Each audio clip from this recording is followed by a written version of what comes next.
Chapter 50, The Bronze Needle. You are listening at novelfull.audio. Chen Chongsheng looked at Xian Yuanpe, who was in front of him, and thought for a moment. Try to transform your right arm. Xian Yuanpe never had any hope for him to heal his wound, and he was already irritated after sitting on the floor for such a long time. Now hearing Chen Chongsheng wants him to transform his already handicapped right arm, his face turned nasty and he looked at Chen Chongsheng as if he was about to eat him whole. Did you not hear what the master said? Luo said. Xian Yuanpo's anger was put down and he began to try to transform. Although his right arm was already handicapped, but he could already transform himself without much thought. After a few moments, his arm was changed dramatically and kept on growing. It bursted out of his shirt and black furs began to grow out of the skin of his arm. Chen Chongsheng held his wrist and felt that strong heartbeat. He could already feel the crooked veins and the messed up qi inside him. He searched sincerely and tired to understand while comparing the wound to the records on the scrolls of the way. Time slowly passed and Xian Yuanpe suddenly looked at him with some hope and nervousness. A long time has passed and Chen Chongsheng opened his palm. Luo asked, "How is it, master?" Chen Chongsheng didn't answer her question. He first asked her to get a needle box from his luggage in the small building, then he picked out a single bronze needle and casually placed it into Xian Yuanpo's arm. This needle was the thickest in the needle box. Its main purpose was to enhance blood flow, but now he was using it for another purpose. The surface of the bronze needle reflected a cold light and the tip was extremely sharp. But after Xian Yuanpo's arm was transformed, his skin would be very tough and even normal weapons couldn't penetrate it. Logically speaking, the needle shouldn't be able to pierce through his skin, but yet it easily went through the thick fars and stabbed into his flesh. "What do you feeling?" He looked into Xian Yuanpo's eyes and asked. Xian Yuanpo was confused. He focuses a little and said, "A little numb." Chen Chongsheng lightly twisted the end of the needle and asked again, "What about now?" "A little sore." Xian Yuanpo's expression turned excited. No matter sore or numb, any feeling would be a positive thing, even pain would be nice. His right arm was like a stone recently. But now at least he felt something. Xian Yuanpe looked at Chen Chongsheng and his lips were shaking slightly. He was utmost surprised. Although it was just a small change, but Chen Chongsheng really accomplished something that even the instructors and the royal doctors couldn't. Looking at his expression, Luo smirked. It seemed like she was extremely proud and satisfied. She never once doubted Chen Chongsheng's ability, she believed that he only contained it within himself due to some secret. Everything happened from the days at Herb Garden to the Tradition Academy all proved her belief to be correct. Now even her people like Officer Jean and Officer Li were about to be convinced by her. It wouldn't be an easy thing to forfeit all the qi and reattach the veins in his body.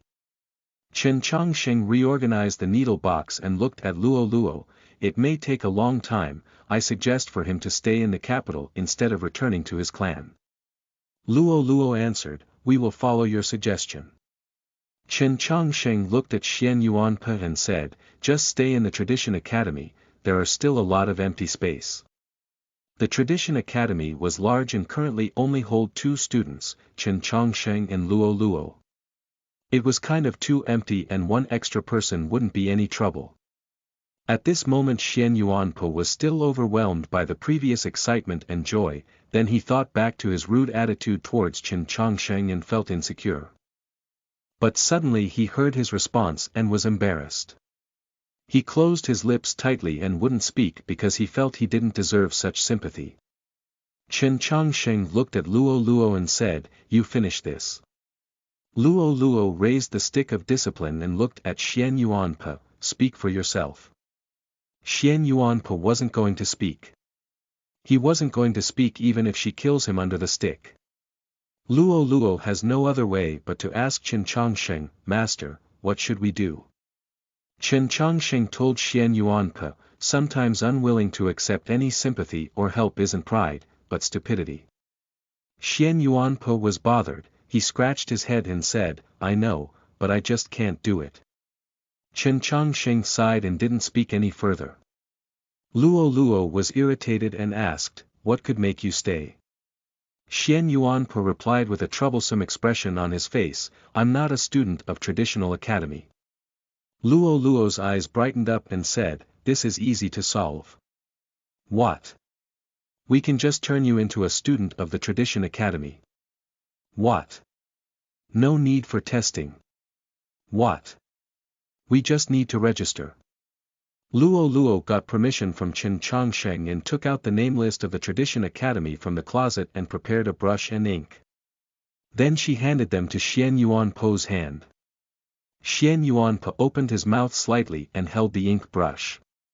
He looked at the two names already on the name list and felt this process wasn't serious enough. Even if the Tradition Academy is in ruins, but it is still one of the 6 Ivies. How could he become a student just by writing his name? He thought for a while and still landed the brush. He wrote down his name one stroke at a time. His writing was a little sloppy. It was clear that Xian Yuanpe wasn't used to writing. Luo Luo said, "Congratulations, you have become the 3rd student of the Tradition Academy." Xian Yuanpe asked, "What is the rules of this school?" "There is no rule." Luo Luo said, "The word spoken by master is the rule. You have to follow whatever the master tells you to do." Xian Yuanpe asked confusingly, "Is there no principal or teachers?" "My master is the principal. My master is the teacher, of course, my master is also the student. It is the Trinity combination, therefore the master is the Tradition Academy." Luo Luo never felt that her words were like religious brainwash of the priests of the tradition, because she really felt that way. Xian Yuanpe was a little stumped. "Then I will study under him." Luo Luo didn't want Chen Changsheng's time and energy to be wasted on other people, even if she really liked this youngster of her race. She shook her head and said, "I'll teach you." Xian Yuanpe was overcome with joy after hearing that Luo Luo will be his teacher. He thought to himself that if this news was passed to his clan, then the entire village would be proud. Luo Luo continued, "Since master is my teacher, then he is your grandfather of teaching." Xian Yuanpe was stumped again. Suddenly he has a grandfather of teaching. Chen Changsheng was stumped as well. Suddenly a grandson of teaching. Luo Luo said, "Greet the master." Xian Yuanpe was impressed by Chen Changsheng, and since Luo Luo requested it, he kneeled on the floor without any hesitation and gave 3 kowtow to Chen Changsheng. The dusts on the floor was flying everywhere and they twirl around in the lamplight. Chen Changsheng was speechless. He kneeled toward the rising sun outside of the window in the eastern direction. He never thought he would be a grandfather of teaching when he was only 14 years old. "Master, do you know? Senior, it seems like our sect would grow in the Tradition Academy." When he was just feeling nostalgic, he heard a sound coming outside of the window. Tang 36's face popped into the window. He looked at Chen Changsheng, who was kneeling on the floor, and was surprised. "What did you do wrong? Why are you kneeling to me?" Chen Changsheng looked at his pale face and asked surprisingly, "You are wounded." Chapter 51, A Bit Messy. You are listening at novelfull.audio. The door of the library was opened, but Tang 36 preferred to enter through the window. It was hard to say if he was just lazy or had some other reason in mind. If he was in normal condition, jumping through the window would be an extremely easy task, but today it was kind of difficult. He sat on the floor, breathed heavily and coughed for 2 times. "You really are wounded." Chen Changsheng walked towards him and squatted down and wanted to check his wrist for him. Tang 36 blocked his hand and said, "I'm fine, I'm just a little tired." Chen Changsheng obviously knew he wasn't speaking the truth, but it seemed that this guy was actually tired. He just laid against the wall, closed his eyes and slept. The morning light was shining outside the window and landed on Tang 36's face. It made his face paler than before. Chen Changsheng shook his head, took out a thin blanket from the room and lightly covered him with it. The light grew stronger as time moved on. Luo Luo brought Xian Yuanpa to the herb garden. As the people of the same race, they needed to talk about some stuff. Tang 36 woke up, glanced at Qin Chongsheng who was sitting on the floor concentrating on reading books and asked, "Why didn't you go last night?" Qin Chongsheng put down the scrolls and asked, "Go where?" Heavenly Academy. Last night was the second night of the Ivy Festival. Tang 36 put aside the thin blanket that was on him and stood up yawning. His mood seemed to be a lot better. During the first night, the Tradition Academy really made a name for itself. "Everyone was waiting for you last night." Qin Chongsheng said, "We didn't want to go, so we didn't go." Tang 36 looked at him and said, "You truly are a weird person. Not going to an event like the Ivy Festival just because he didn't want to go, it did seem weird in the eyes of regular people." "I think you are even weirder," Qin Chongsheng responded. Qin Chongsheng remembered the time when he last entered the Heavenly Academy. Tang 36 was singing hard. "You prepared for the Ivy Festival for such a long time but never appeared during the first night. What happened?" Hearing this question, Tang 36 was silent for a while and said, "I dislike that little monster of the Academy of Priests." Qin Chongsheng asked, "And?" Tang 36 said, "And I once said that if I had the opportunity, I would handicap him." Qin Chongsheng's mood got worse as Tang 36 continued, "If he actually appeared at the Ivy Festival, I was ready to injure him severely, but some people didn't dare let me harm him and so they didn't allow me to join the festival that night and grounded me in the dorm." Qin Chongsheng was silent. A person like Tang 36 wouldn't be so easily convinced by the rules of Heavenly Academy or the authority of his teachers. Therefore not allowing him to join the festival would only mean that the teachers of the Heavenly Academy interfered directly and locked him up in his room. He could understand the carefulness of the Heavenly Academy because the Tianhaya air was too powerful. Besides finding a more powerful background, such as Luo Luo, there were not many ways to counter him. If Tang 36 actually injured Tianhaya air in the Ivy Festival, no one would know the outcome. But he could relate more to the anger of Tang 36. What was the situation last night? He looked at Tang 36's pale cheeks and asked. Tang 36 answered, "Last night was an arena. The person who obtained the first place was a young officer from the Academy of Li Palace." Qin Chongsheng switched the topic because he didn't want Tang 36 to continue drowning in the negative atmosphere. Qin Chongsheng didn't really care about the outcome of the Ivy Festival. Tang 36 raised his eyebrows and asked, "You are not going to ask?" "Ask what?" "Why the young officer of the Academy of Li Palace could obtain the first place." The Academy of Li Palace thought he was a student under the sect of Pope. What's so out of place about him getting the first place? Tang 36 pointed at himself and said, "It's not outstanding if someone won against me." Qin Chongsheng was speechless that he was still this prideful of himself. Qin Chongsheng asked reluctantly, "Okay, then. Why?" Tang 36 was satisfied, "Because I didn't participate." This time Qin Chongsheng was actually a little surprised. He asked confusingly, "Why?" "The people who entered the honor roll of Green Cloud like Zhuang Huanyu didn't participate probably because they didn't want to lower their status and prepare for the third night. But I didn't participate because the school didn't allow me to. They told me to stay in the dorm." Tang 36's expression got darker. Qin Chongsheng didn't understand. If the Heavenly Academy's disallowing of Tang 36 to fight with Tianhaya air was a little overboard but out of good concern, then the second night was too much. Was the school not afraid that Tang 36 would grow hatred towards it? "Why?" "Because I wanted to challenge Zhuang Huanyu." Nothing but silence filled the library. Qin Chongsheng made sure his ear was working and felt that Tang 36 grew weirder and weirder, or rather, more interesting. He wanted to challenge a senior of the same school, the very person that represented the school. If Qin Chongsheng was a teacher of the Heavenly Academy, he wouldn't accept this himself. Plus there was no such rule in the Ivy Festival. "Why?" "Because I don't like him." This reason.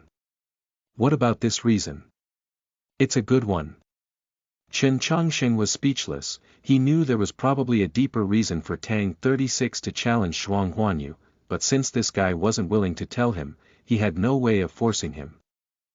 I used half of the night to break through the seal of the school, but by the time I arrived at the festival, the event had already ended. Tang 36 thought about what happened last night and was silent for a while. I was kind of disgusted by the smell of the school and didn't want to stay there for a while. But I'm not familiar with the capital and had nowhere else to go, so I came to find you. Chen Chongqing realized that he was wounded from forcefully breaking the seal that the teachers of Heavenly Academy had set up. The Heavenly Academy was prestigious and serious, but it wasn't suited for Tang 36. Although the capital was vast, he couldn't even find a single place to go and stay. He walked around aimlessly in the streets before the sunrise and noticed that he knew only one person, Chen Chongsheng. Chen Chongsheng walked to him and folded up the sheet of thin blanket. Then he sat down next to him under the window. He didn't speak. They didn't look at each other or converse, but Tang 36 knew what he was thinking. Do not sympathize or pity me that I'm a genius on the honor roll of Green Cloud. Being a genius doesn't mean you don't need sympathy. But you are in the same situation as me. In the entire capital, you only know me. Tang 36 mocked. Upon remembering this fact, he felt a little better about the situation. Just this moment, Luo Luo and Xian Yuanpe walked in from the front door of the library. Xian Yuanpe held a much bigger lunch box than normal. Luo Luo walked toward Chen Chongsheng and said, "Master, it's time for lunch." Chen Chongsheng looked at Tang 36 and opened his palm to show that this wasn't intentional. Tang 36 always thought Chen Chongsheng's personality problem was worse than his. He didn't make any friend in the Heavenly Academy, but this guy has already made two, and one of them was a pretty, young girl. It landed a large impact in his heart. Then he remembered what the vice principal told him after the first night of the Ivy Festival. You are the one who handicapped Tian Ji. Tang 36 looked at Luo Luo and asked.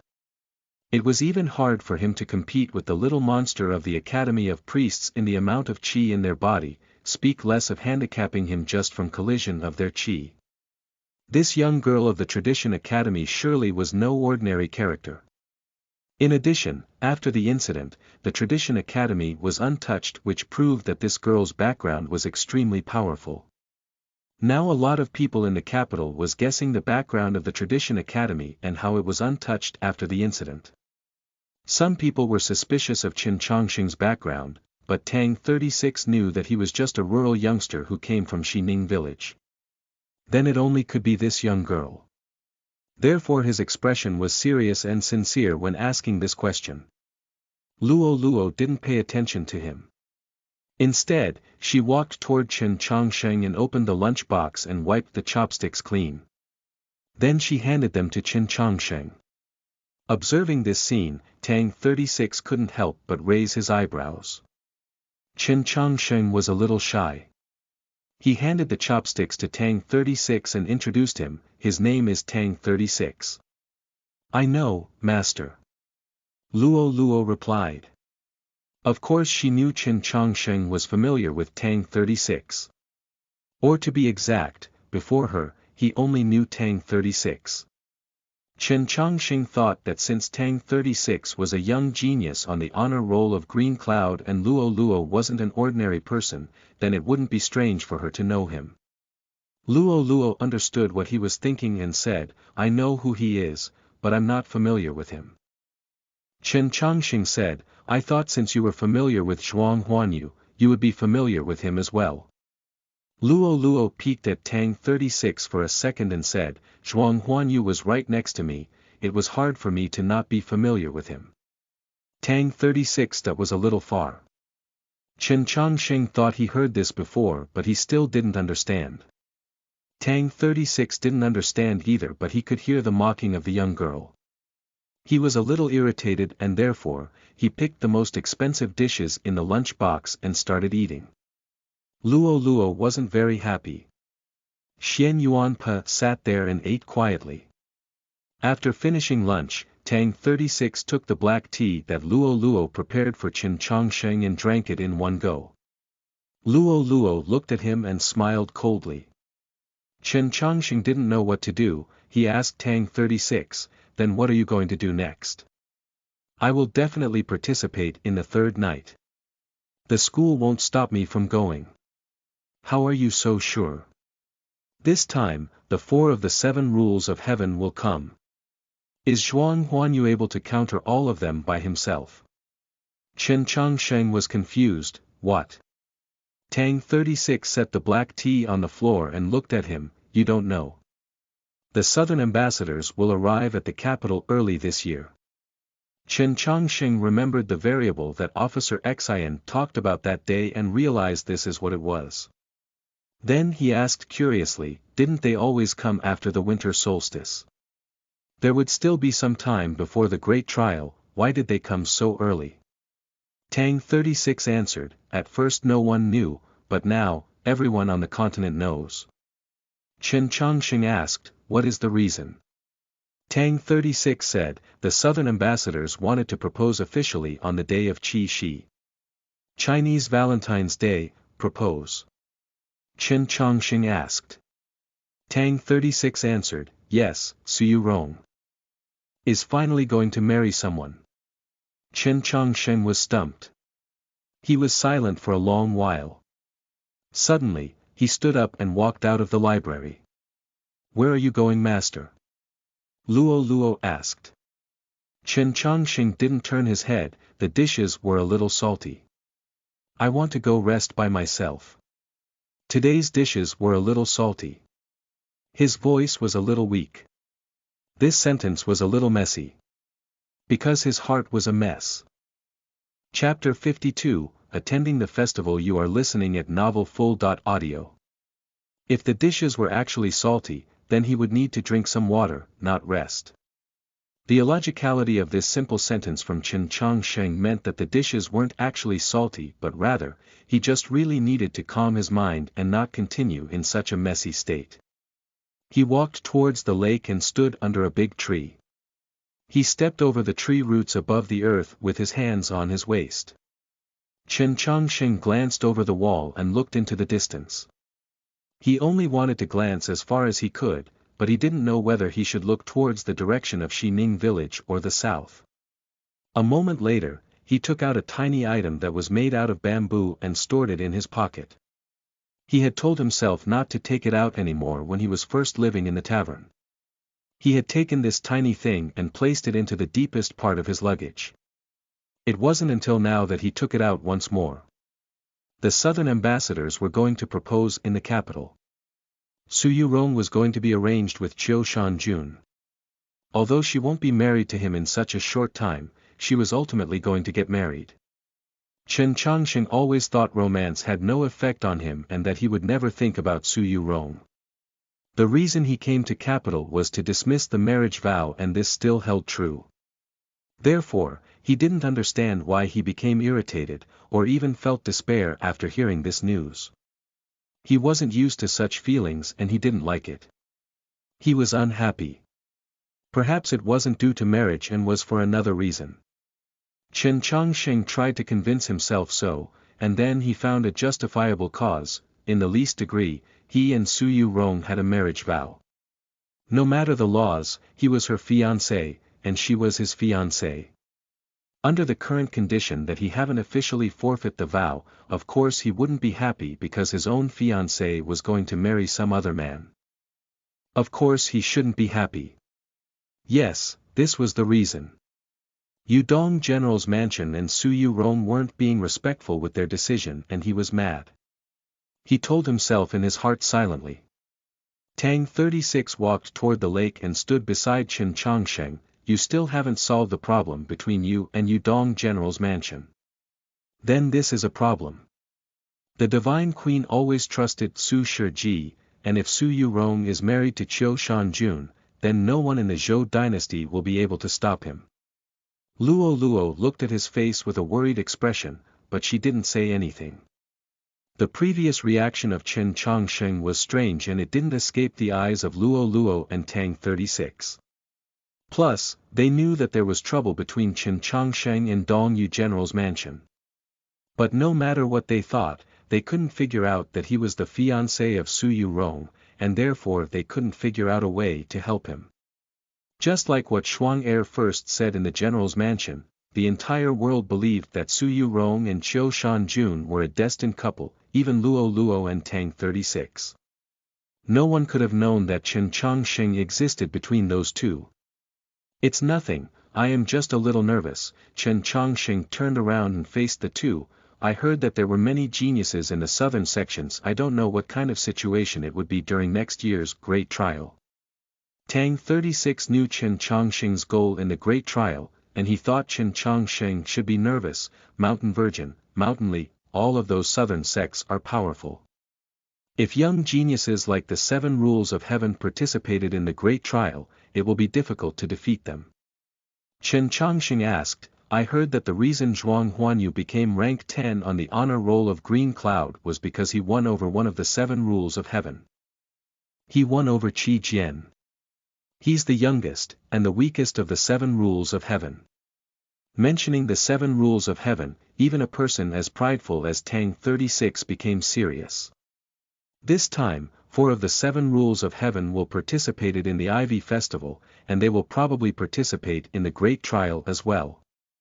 Their leader should be Go Hanshi. Would Zhuang Huanyu dare to challenge him? What about Qiu Shanjun? Chen Chongsheng asked. Proposing is a job of the elders and friends. How could Qiu Shanjun travel to the capital himself? And whether he will attend next year's great trial or not, I'm not sure.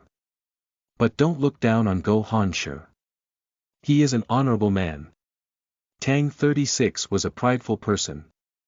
It didn't matter if he was ranked 36th on the honor roll of Green Cloud or not, it was a personality problem. The only desire he had after entering the Heavenly Academy was to defeat Zhuang Huanyu, who was ranked 10th. Although there may be some other reason, Tang 36 didn't respect Zhuang Huanyu much. There weren't many people that he respected. Su Yu Rong, Qiu Shanjun, that young wolfling in the demon territory, and that mysterious young girl ranked above Zhuang Huanyu, and perhaps an unique character like Chen Chongsheng earned some respect from him. For a person like Go Hanshi to be called honorable by Tang 36 meant that this person must be extraordinary. The second of the 7 rules of heaven, he is ranked only under Qiu Shanjun. Luo Luo knew Chen Chongsheng didn't know much about the Xiuxing world. It's rumored that this person is wise and understands all of the scrolls of the way. His reputation is extremely high in the hearts of the young students of Mountain Li and even other sections. He is a brainy character. Chen Chongsheng asked, then why is he extraordinary? Tang 36 was speechless. Understanding the entire scrolls of the way isn't extraordinary. Understanding the scrolls of the way, Chen Chongsheng naturally remembered his senior and himself. He didn't know what was so special about this, but if he said so, Luo Luo wouldn't care, but Tang 36 would mock him. Therefore he switched the topic. Who else will come from the 7 rules of heaven? Guan Fei Bai, ranked 4th in both the 7 rules of heaven and on the honor roll of Green Cloud. I heard that he is a prideful person. Mentioning this person's name, there was expression of respect on Tang 36's face. Instead, his eyes were burning with interest. Zhuang Huanyu's target would be him in the 3rd night of Ivy Festival. I need to think of a way to get him. Chen Chongsheng counted using his fingers. He's ranked 4th and you are ranked 36th. There are 32 people between you guys. Tang 36's face got gloomier. What do you mean? Chen Chongsheng answered, I meant that don't always rush to your goal. You should do things gradually and then you can reach it with a foundation without distribution. You can't pull out the roots to make the trees grow taller, there is a saying. Continue. Tang 36 smiled coldly, you got a good vocabulary pool. Chen Chongsheng saw that Tang 36's expression wasn't exactly friendly, so he gave a smile and stopped talking. Tang 36 said, if everything was set on the rankings, then what is the purpose of the Ivy Festival and Great Trial? I can't defeat Su Yu Rong or Qiu Shanjun because they are geniuses with special bloodline. Although Guan Feibai ranks above that wolfling and that mysterious young girl, if you ask Guan Feibai himself if he dares to say that he is stronger than those two, he will say no. Chen Chongqing realized this was true, but who was the wolfling and the young girl who was mentioned by Tang 36? Tang 36 remembered the well-built Yao youngster he saw in the library and asked, that guy also entered the Tradition Academy. Yeah, he doesn't want to stay in the Star Seeker Academy anymore. I heard the behavior of Star Seeker Academy in the first night of Ivy Festival was disgusting. No one else stood up besides that guy. But that guy was so heavily injured by Tian Ji. He is probably handicapped for life. You sure you want to bring him in? I didn't even enter purification myself, am I not a bigger garbage than he is? Tang 36 laughed coldly, what garbage dares to say that he wants to obtain the championship of the Great Trial? Of course my master will obtain first place, Luo spoke without hesitation. Her eyes looked at Chen Chongqing with nothing but respect. Tang 36 was stunned for a moment and asked, what's the situation here? He knew Luo wasn't an ordinary person. Previously, he was confused after seeing her obedient gestures toward Chen Chongqing. Right now Tang 36 was even more confused because she called Chen Chongqing her master. She was so close to him and she respected him so much. He didn't understand the relationship between these two. Chen Chongqing didn't know how to explain. On the other hand, Luo explained generously, I am the student of master. What? Tang 36 was surprised, he looked at Chen Chongqing and said, aren't you only 14 years old? Chen Chongqing said, she wanted to become my student, I couldn't refuse her. Tang 36 thought for a moment and said, well, you behave maturely and it seems like you are older than your actual age. It should be fine. Luo said unhappily, my master is responsible and independent, you think everyone should be like you. Tang 36 didn't want to bother with the young girl and dusted his shirt and was ready to leave. At last, he asked, are you going to attend the last night? Luo thought about her master's personality and thought that he will probably not participate just like last night. Chen Chongqing thought for a moment and said, we will go and watch. Due to the arrival of the southern ambassadors, the last night of Ivy Festival was pushed back of several days. And the event location was moved from the Heavenly Academy to Weiyang Palace. Weiyang Palace is one of the buildings of the Royal Palace. This move clearly showed the government's close attention on this event. If the southern ambassadors proposed successfully, then the relationship between the south and north will be closer and Su Yu Rong may become the first virgin of the southern sect from the capital in the history of mankind. Zhou dynasty's influence on the south will become much greater and the divine queen will be happy to see the results of this. Speaking from a logical perspective, no one or no faction could stop this event from happening. Even the demon race who didn't want this to happen couldn't stop it. Only a handful of people in the entire world knew about the only variable in this event. That variable lived in the ruined Tradition Academy. It was a youngster named Chen Chongqing. It was the beginning of autumn. The night was chilly but water wasn't cold. Tonight, the capital was filled with the light of candles and lamps. It was Qi Shi. Previously mentioned, Chinese Valentine's Day, Chen Chongqing and Luo walked out of the Tradition Academy. They left the depths of 100 Blossom Street and arrived at the busy and lively world. These two walked toward Weiyang Palace which wasn't too far away. Until this moment, he didn't know what he should do. He didn't know what he should do when the Southerners propose at the general's mansion. He haven't decided yet. He just wanted to see. He never knew what could happen tonight. Chapter 53, Inside Weiyang Palace. You are listening at novelfull.audio. The capital was beautiful on the night of Qi Shi. Candles and lamp lights combined with the starlights and the fireworks to brightening up the dark sky. It was hard to distinguish the difference between the light from earth and the brightness of the stars. Everywhere was the sea of light and no darkness could exist in it. The rivers and streams in the capital were also lit up as well. The merchant ships and tourist ships were filled with lamps and there were countless tiny lamp boats floating downstream.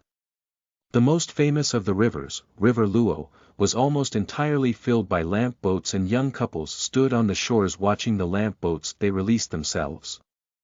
They either prayed quietly or clapped happily for the joy of this holiday and tradition. Their young faces and fancy attires were brightened up by the lamp lights. This was Qi Shi. Chen Chongsheng stood on the stone bridge and observed the loving young couples. He observed the love and youth that flowed between the river and lamp boats silently. Luo Luo was at first very happy, but became quiet after feeling his silence.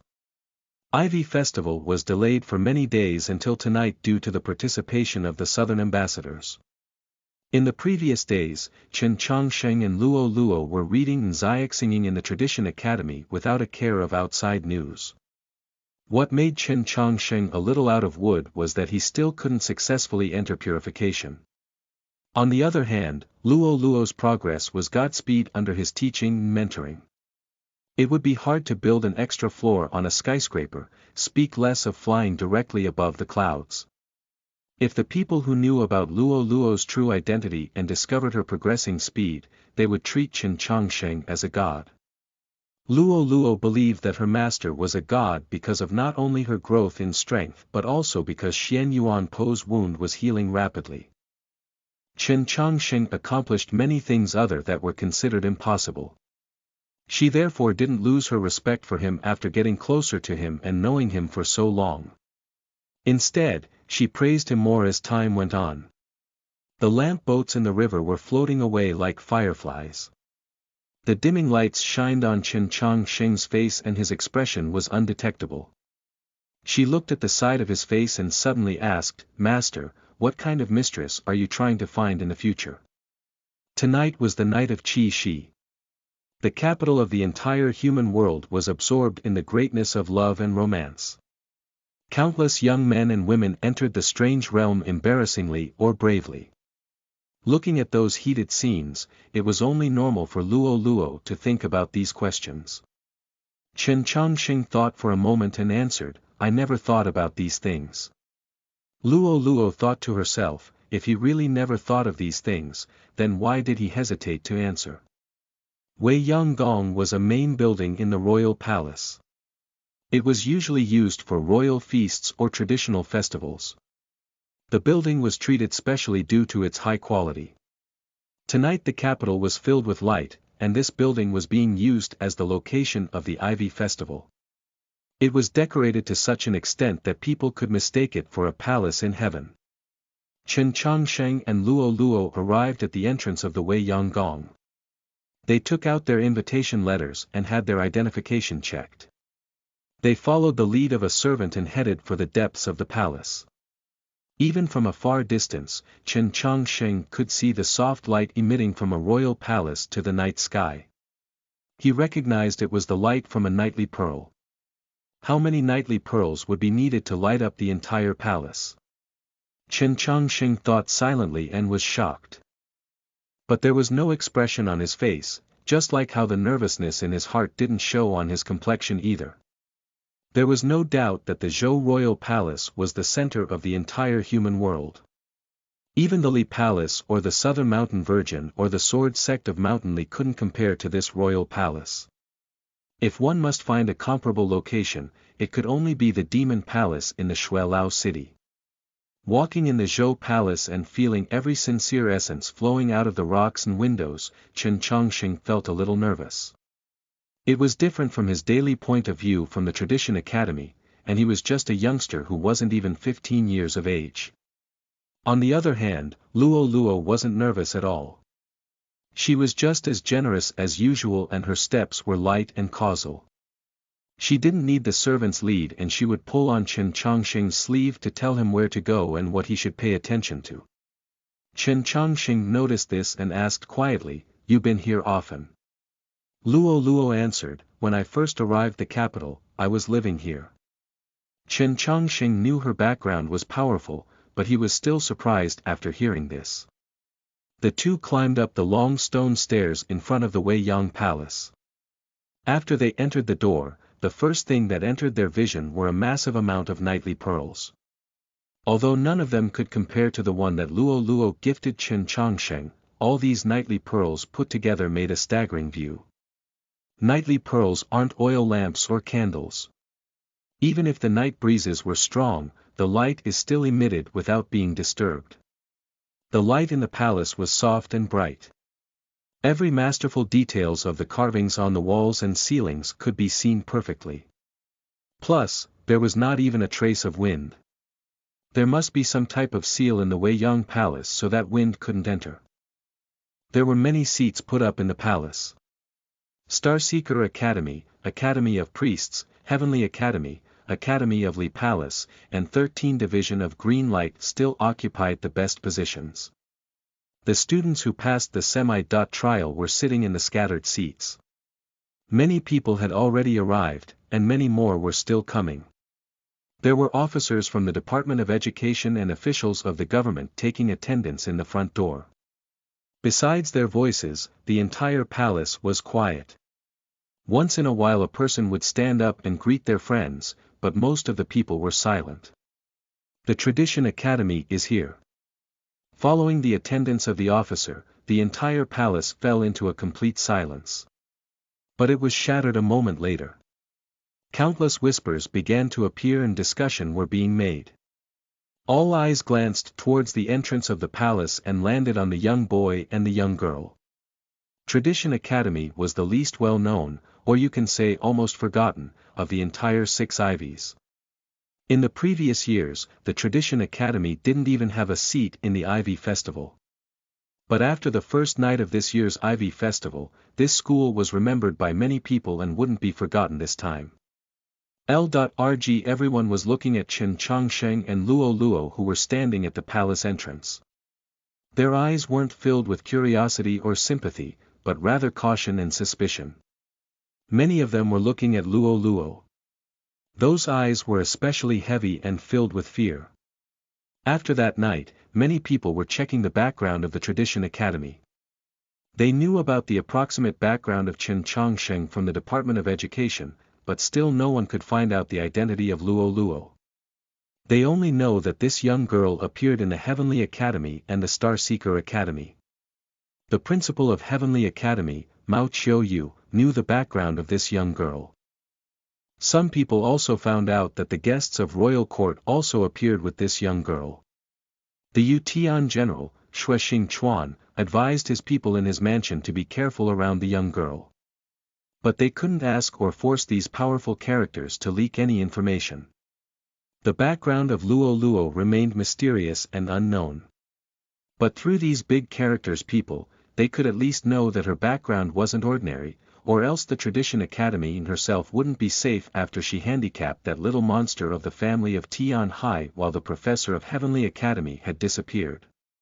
Of course, the reason that Luo Luo became an interesting character in the capital wasn't only due her mysterious background and relationship with the royal palace, but because of her strength that was shown on the first night of Ivy Festival.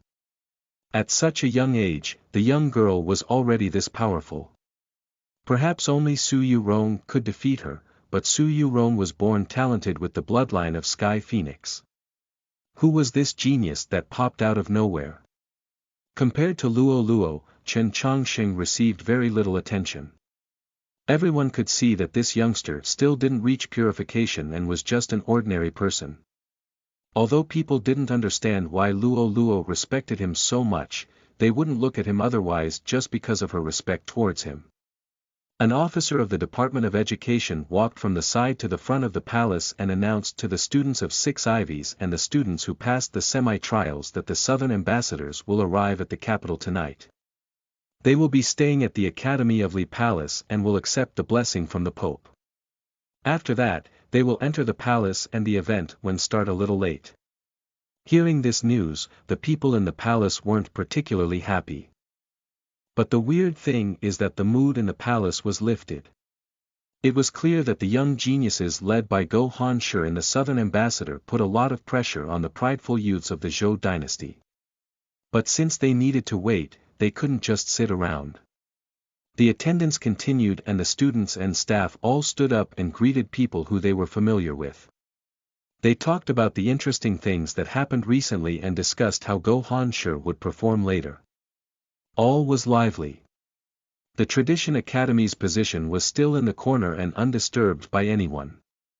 Except in the past the Tradition Academy was actually forgotten by the entire world, but now the entire world was ignoring the Tradition Academy's existence on purpose.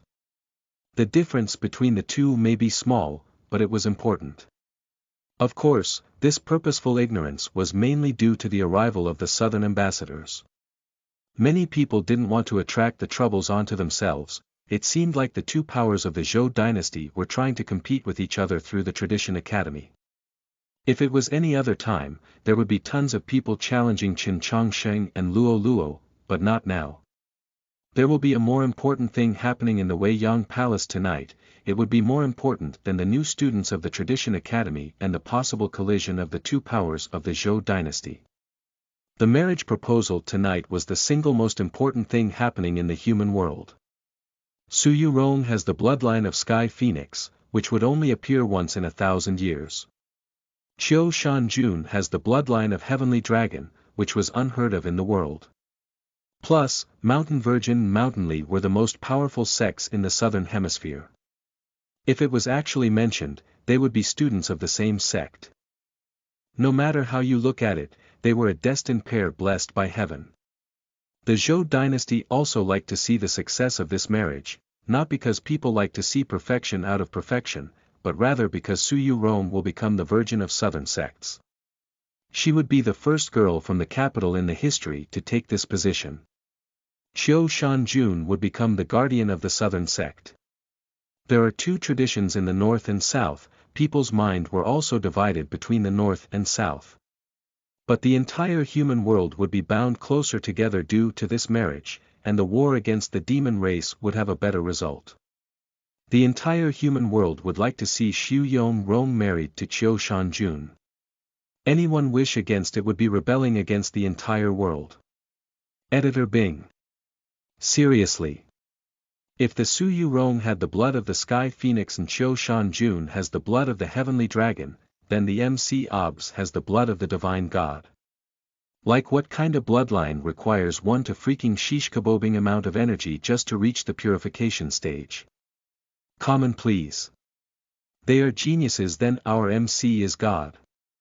Well, this is just my ranting, but seriously I am kinda annoyed by how the two are so respected.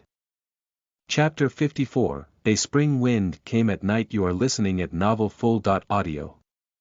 The seats of the Tradition Academy were located at a corner that no one cared about and was deserted just like the first night of the Ivy Festival. Qin Chongsheng kept thinking about the proposal that will come from the Southern ambassadors. He didn't care about the mood of the festival, and Luo Luo wasn't even concerned about these insignificant events.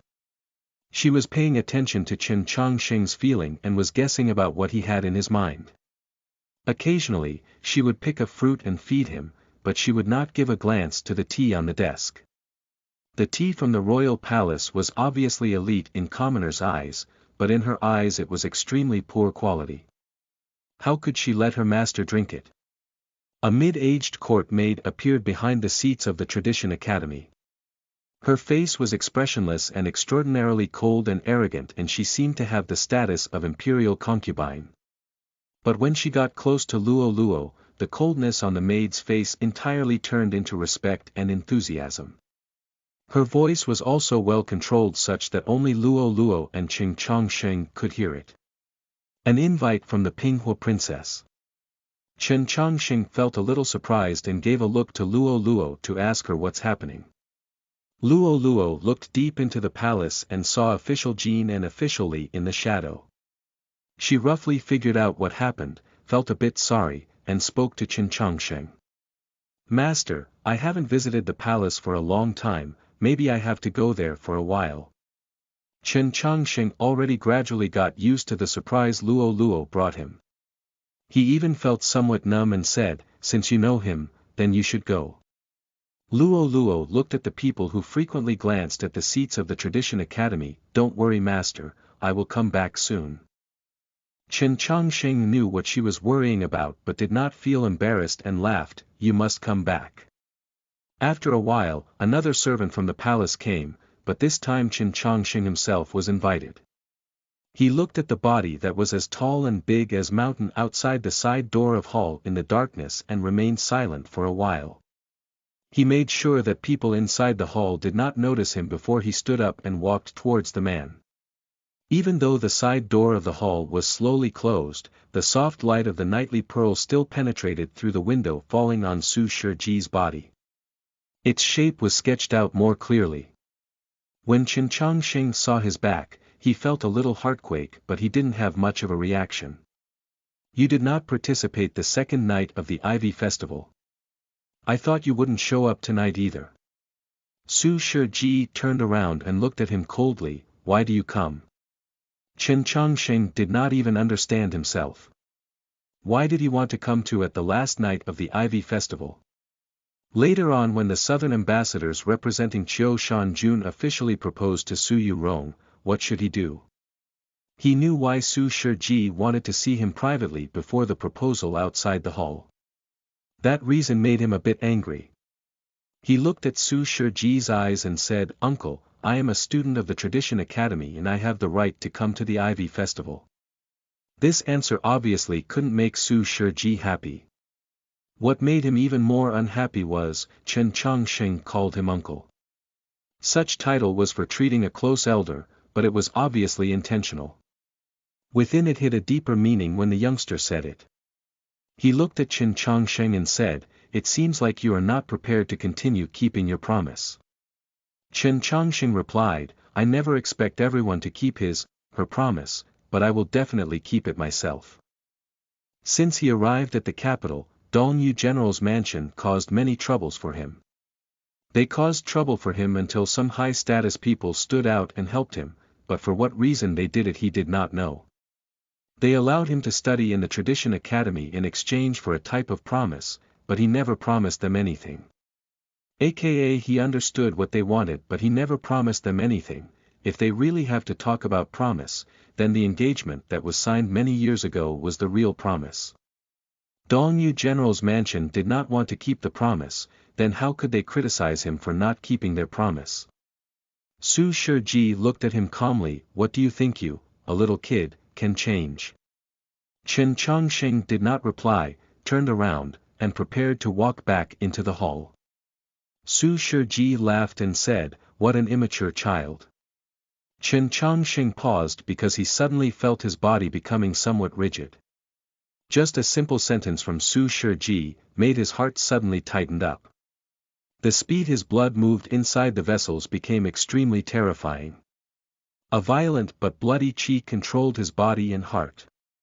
Chen Chongsheng's face turned into a red unhealthy color and he felt very uneasy.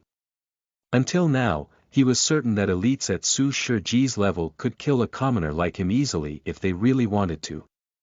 He stood by the side door of the hall and looked at the light inside the hall. Although night arrived, the hall inside was still as bright as daytime. No one dared to kill people in front of the public in the royal palace, especially at such an important night. Even Su Shiji did not dared. But because tonight was too important, Su Shiji definitely would not watch him sit in the hall. Chen Chongsheng can stand up at any time and destroy the marriage that the entire human world was anticipating. Su Shiji could heavily wound him, or even make him faint. Although this would bring him many trouble, it would cleanse all the variables beforehand. Chen Chongsheng clearly understood what Su Shiji's plan. If he was Su Shiji, he would probably choose to take the risk too, but he did not regret meeting Su Shiji outside.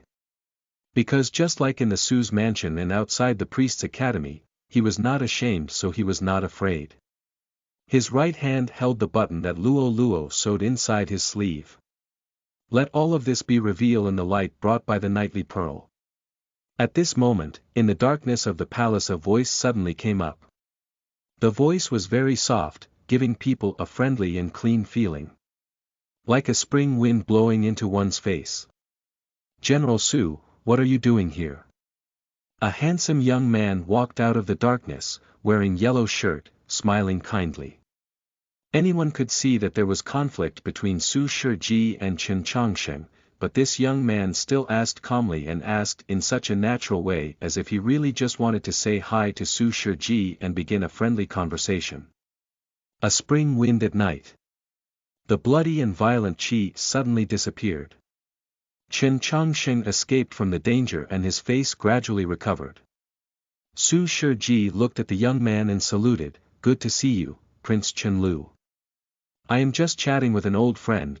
Chen Changsheng felt a little surprised, thinking that this was the legendary Prince Chen Lu.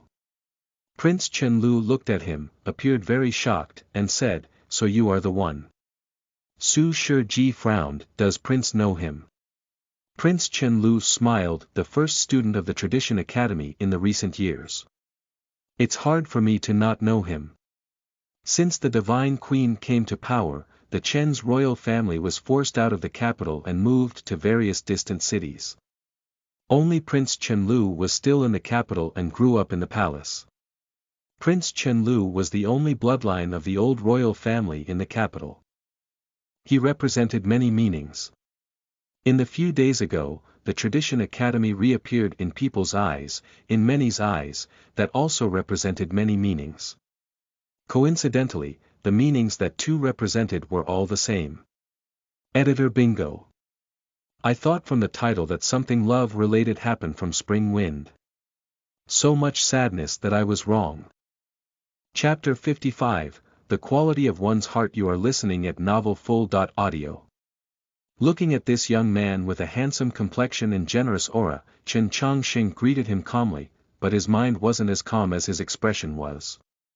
Prince Chen Lu was of the royal bloodline and his talent was extraordinary.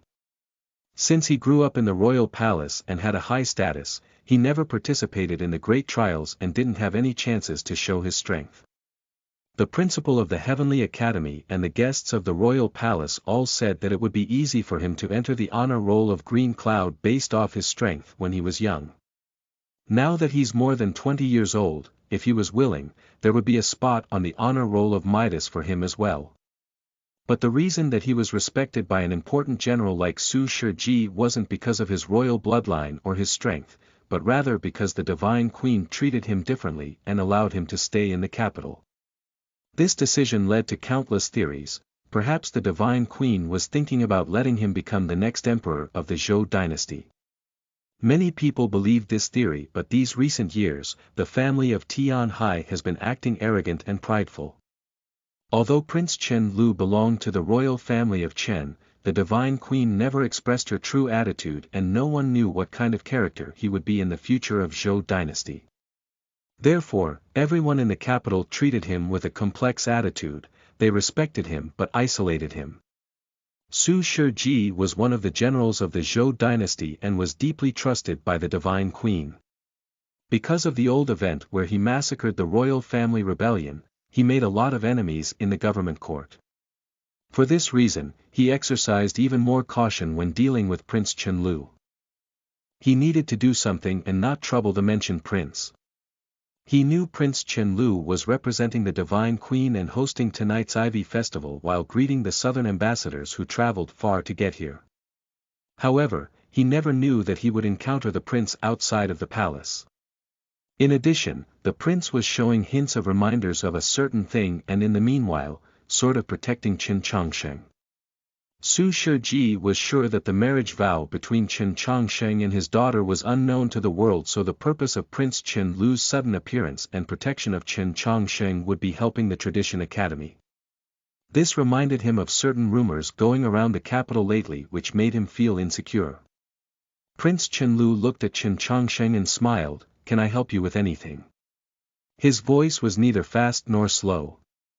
His expression was friendly and gave off a feeling of the wind of spring.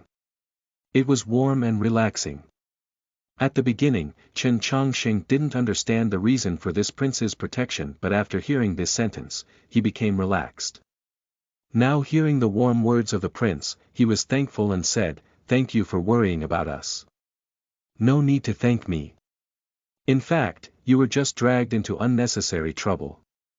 We are the ones who should apologize because we are just sitting in the walls of the capital and doing nothing. Prince Qianlu smiled while looking at him.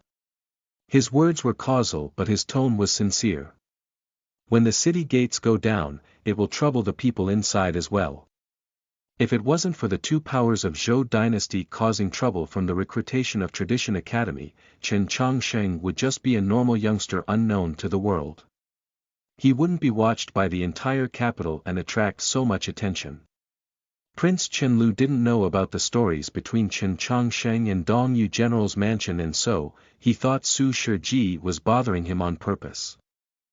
It was also one of the troubles he talked about earlier. It made logical sense for him to apologize to Chen Chongsheng because he was a member of the royal family. Of course, to be able to apologize to an ordinary person as a prince showed that he was truly a friendly person. Plus he didn't mind covering up the struggles between the old royal family and divine queen in front of Su Shiji in the royal palace, which showed that he was a carefree person. You are too generous. Chen Chongsheng really liked this prince and said, if I do need to trouble you with any help, I will ask you. Very good, I like your personality. I'm not afraid of troubles. Prince Qianlu smiled and patted his shoulder, and then he continued to proceed into the palace with his guards. Before leaving, he peeked at Su Shiji for a short moment. His eyes were calm and soft, but it showed warning. The soft light emitted by the nightly pearls pierced through the papers in the window and became unstable. Su Shiji's face was brightened by the light, but his expression was changing by the moment. Prince Qianlu had left, but his words stayed in the hallway before the entrance to the palace.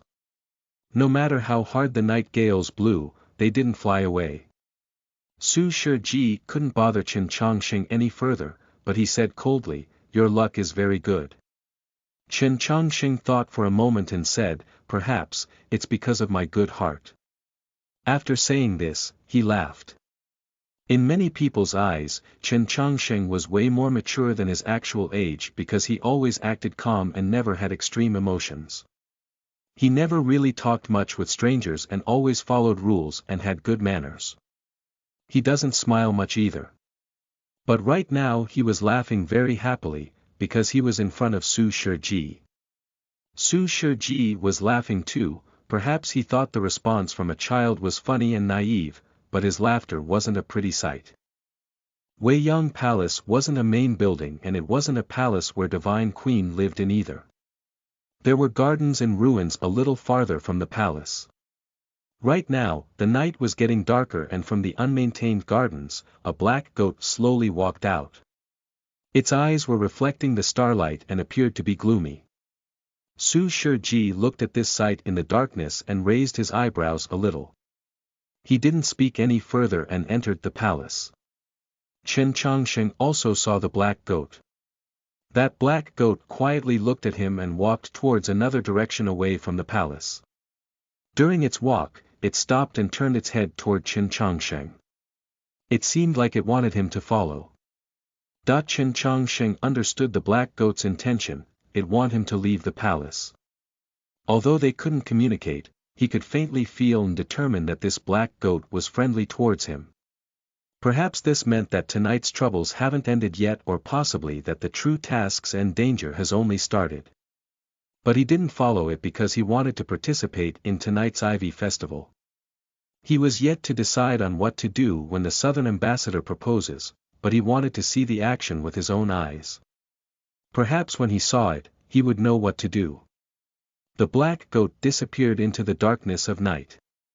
Chen Chongsheng stood in the light outside of the palace and thought back to the terrifying aura that Su Shiji gave off earlier.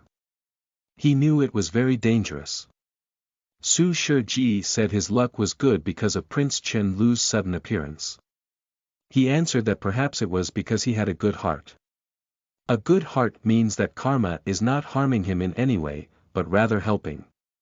A person with good karma will be helped by all sources. This was a fact that he understood after reading the 3,000 scrolls of the way. After leaving Xining village and arrived at the capital, he endured taunts, insults, and suspicion. At the same time, many people helped him, such as the Bishop of the Department of Education, Officer Xian, Prince Chen Lu, and also the black goat that disappeared into the night. Why did these people help him?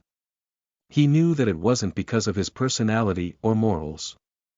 Some insults and pressure he faced after coming to the capital shouldn't be endured by him, and this assistance shouldn't appear either. Many things happened out of misunderstanding.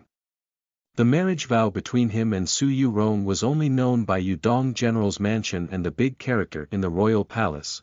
No one else knew. His entering of Tradition Academy and the insults and mocking from Yudong General's mansion in the previous month led to this misunderstanding. Tradition Academy was a lake that no one visited. Wild lotuses were growing inside it. He was just a random bypasser who entered this ruined lake by accident.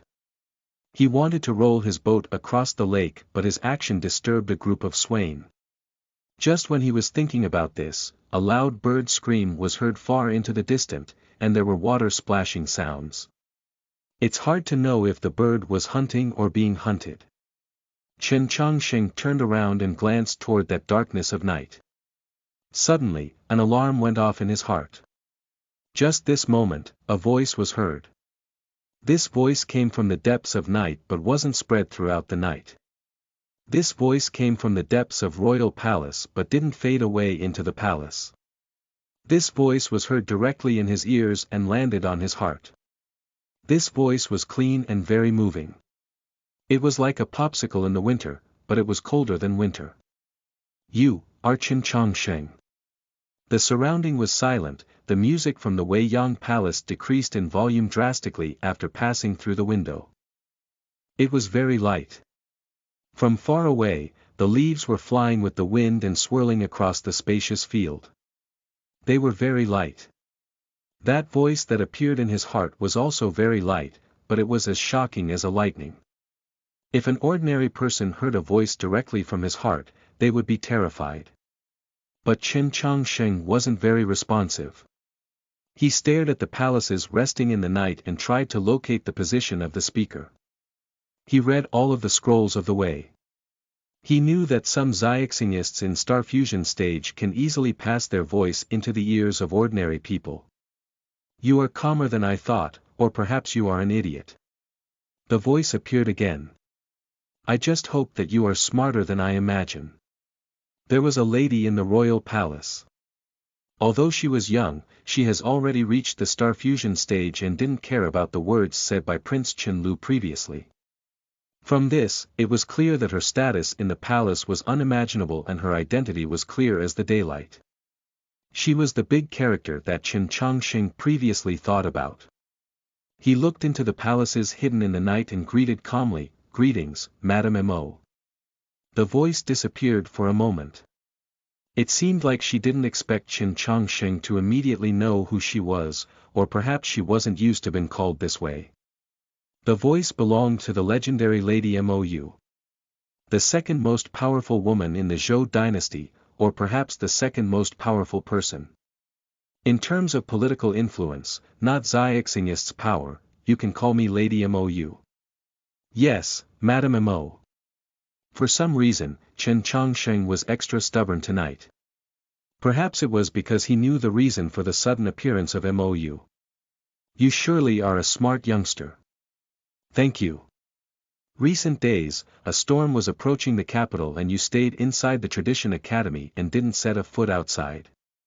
That's why I said you are smart. Thank you. But this smart seems a little shameless. I await your words. You have guessed the identity of Luo and therefore you are hiding behind her. Isn't that shameless? You are the one who commanded me to enter the Tradition Academy. You know I only wanted to learn in Xiuxing, I never think much about this. But you are still using her. This is her wish. But any person manly enough wouldn't deceive such an innocent and pure little girl. When did I ever deceive her? If you didn't cheat, then how would a person of her status become your apprentice? Hearing this question, Chen Chongsheng was silent for a while and then he glanced at the depths of the night and answered, perhaps it's because I have a good heart. Chapter 56, An Equity Problem. You are listening at novelfull.audio. Chen Chongqing truly felt this way about the situation, so he said so blatantly. Others might view this sentence as sarcastic and somewhat shameless. Pretty obviously, Mou thought so, so she said with a deep voice, "Let's talk about the engagement. That's an issue between the Dongyu General's mansion and me. You clearly understand that this is not reality. After all, this issue needs to be solved." Both of them spoke calmly, and indubitably. Mou's voice was as cold as snow. If there isn't anyone that insists that you must live, then the contract in your pocket is simply a piece of trash. To such a high-status character like her, although there was the Pope's signature on the engagement which was very special, she could easily make this engagement useless by killing Chen Chongqing. If the person is dead, the engagement obviously becomes a piece of trash. Chen Chongqing looked to the depth of darkness and said, "Many people saw me enter the palace." Mou said, "Who will care about a person like you?" Chen Chongqing said, "Now that I am a student of the Tradition Academy, many people will care. These days, just because people never show up doesn't mean they don't exist. They are looking at the Tradition Academy, looking at me, and also looking at you." While speaking this sentence, Chen Chongqing naturally thought of the bishop of the Department of Traditional Education. Until now, the bishops still have not said a word to him, but the bishop knew where the source of change of the Tradition Academy came from. Killing me is a very simple thing, but at the same time it is a very troubling thing. He said, "You can think of ways to take Luo away from me, but you have no way to take away the attention on the Tradition Academy." Mou's voice became a bit cold. "The fact that I want to kill you is not related to the Tradition Academy. In my eyes, those elders don't exist. Yes, the fact that you want to kill me is not related to the Tradition Academy, but unfortunately, no one knows and no one will believe." Chen Chongqing said finally, "Unless you announce the engagement between Su Yurong and me publicly, then I think, the entire world will support the killing of me, but the problem is that doing so will generate new problems. So I really want to know, what can you do?" After he came to the capital, especially after he entered the Tradition Academy, it seems like he did not have to be concerned about anything. Only hearing sound of wind, rain and reading books, Chen Chongqing lived a calm life while actually being caught up in serious matters. Recently, Chen Chongqing has been studying hard in the Tradition Academy. He didn't even walk out of the door a single step, and just as Mou said previously, he's using Luo's identity to frighten the people who intended to harm him. Although Luo proposed this herself, he agreed to it. Simultaneously, he's using the Tradition Academy's history and influence of revitalization to limit the other side of the marriage vow, Su Yurong's mansion. Only this way he can ensure his own safety. The common youngster came from the distant Xining. Facing nobles in the capital and even higher status people from the royal palace, he already made all the responses he could. He could thank his status as a freshman of the Tradition Academy, the so-called personality, that let him survive tonight. What a villain. Mou did not hide her sarcasm and demeanor in her voice. Unfortunately, insignificant people never saw the ocean. How can they understand what's called magnificence? If they never took down a star, how can they understand what's called vast? After all, you are only a summer bug that doesn't understand what snow is. Suddenly, Chen Chongqing felt extremely uneasy. His right hand held a button in his pocket and his left hand held the handle of his short sword. But it was too late. He felt his mind was in a blur and his vision was impaired too. Although it was already night and it was hard to see anything, it was clear that there was something wrong with the scenes in front of him. An unspeakable aura entered his mind and he suddenly felt tired. The next moment, he pulled himself together and woke up. But the view was different already. He noticed that he arrived at a random ruined garden. In front of him was a cold lake reflecting the starlight. A few trees were growing around the lake, but since it was still autumn, the trees has yet to blossom. He was shocked. How did he come to this place when just a moment ago, he was in the hallway outside of Wei Yang Palace? What kind of technique did she use to achieve this strange effect? No one else was in the ruined garden and the only thing that he could hear were leaves sizzling on the trees. He turned around and saw the palace hundreds of yards away. It was still filled with light, and although he couldn't see the people, it was probably very lively. Perhaps the southern ambassadors have arrived. Standing in the ruined garden and staring into a lively garden amplified his loneliness. Mou's voice was heard again, but this time it wasn't in his heart but rather on the other side of the ruined garden in a certain position in the night. Just observe. Tonight you just need to be an observer and then everything will be solved easily. Chen Changsheng stared into the dark night and said, "This isn't fair." Mou said, "Such childish words shouldn't be said by such a cunning person like you." For some reason, her voice was tired. Chen Changsheng said, "Such childish words shouldn't be said by the legendary Madame Mou. Mou believed his thought on the fairness of this event was childish. He believed that Mou's thought was truly naive. It wasn't a twist of words, but rather a difference of view on this world. Mou said coldly, "Fair, or justice was never the most important thing in this world." Chen Changsheng was silent for a moment. When the wisdom scholar froze to death in jail for something he never did, he probably wasn't thinking like that. Wisdom scholar, Mo Wenshan, a great educationist and literature of Zhou dynasty, was put in jail without trial because he mocked a powerful figure of the royal court. He later was pulled out of the jail in a freezing day during the winter and died from freezing. Every male member of the Mo family was killed and only his granddaughter survived. Mou was that granddaughter. Mou's cold but furious voice filled the night, "You bold bastard." Chen Changsheng said, "A person of the world speaks of the events in the world, how is this bold?" Hearing this, Mou was silent for a long time. "Yes, it's not fair, but you are too weak. Compared to this palace. To fight against the demon race, humans need to unite and need new strength. For this, both the Zhou dynasty and the southern sects will put in their all. That's why Ivy Festival exists, that's why Great Trial exists, that's why the marriage between Qiu Shanjun and her exist." Mou's voice slowly became calm. "Of course, these things are not important. What is important is that the queen favors Su Yurong and relies on Su Yurong. She believes that only Qiu Shanjun could pair with her in this world and so, she could only marry to him." Chen Changsheng didn't agree to her idea and was going to leave this ruined garden and walk to Weiyang Palace. He knew that it would be impossible to leave in front of the legendary Mou. But this ruined garden seemed to be empty and without boundaries, it would definitely be hard to exit. Therefore, he threw the button that he held in his palm into the ground without hesitation. This button was made out of rhinoceros horn and was a precious magic item, the button of 1,000 miles. After Luo gifted him the button of 1,000 miles, she also taught him how to use it. A trace of smoke popped up and Chen Changsheng disappeared. But a moment later, he returned to his original position. The cold lake was still there and the trees weren't moved.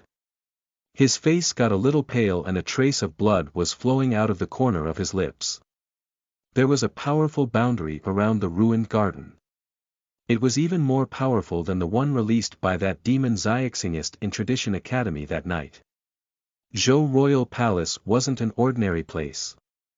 The place that Mou wanted him to stay put in isn't ordinary either.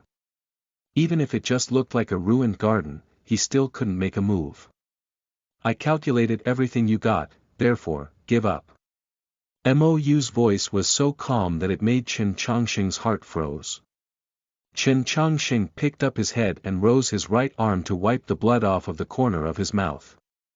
He glanced at the palaces during the night and the capital, which he lived in for several months but still wasn't familiar with. He saw everyone that he couldn't see who lived here.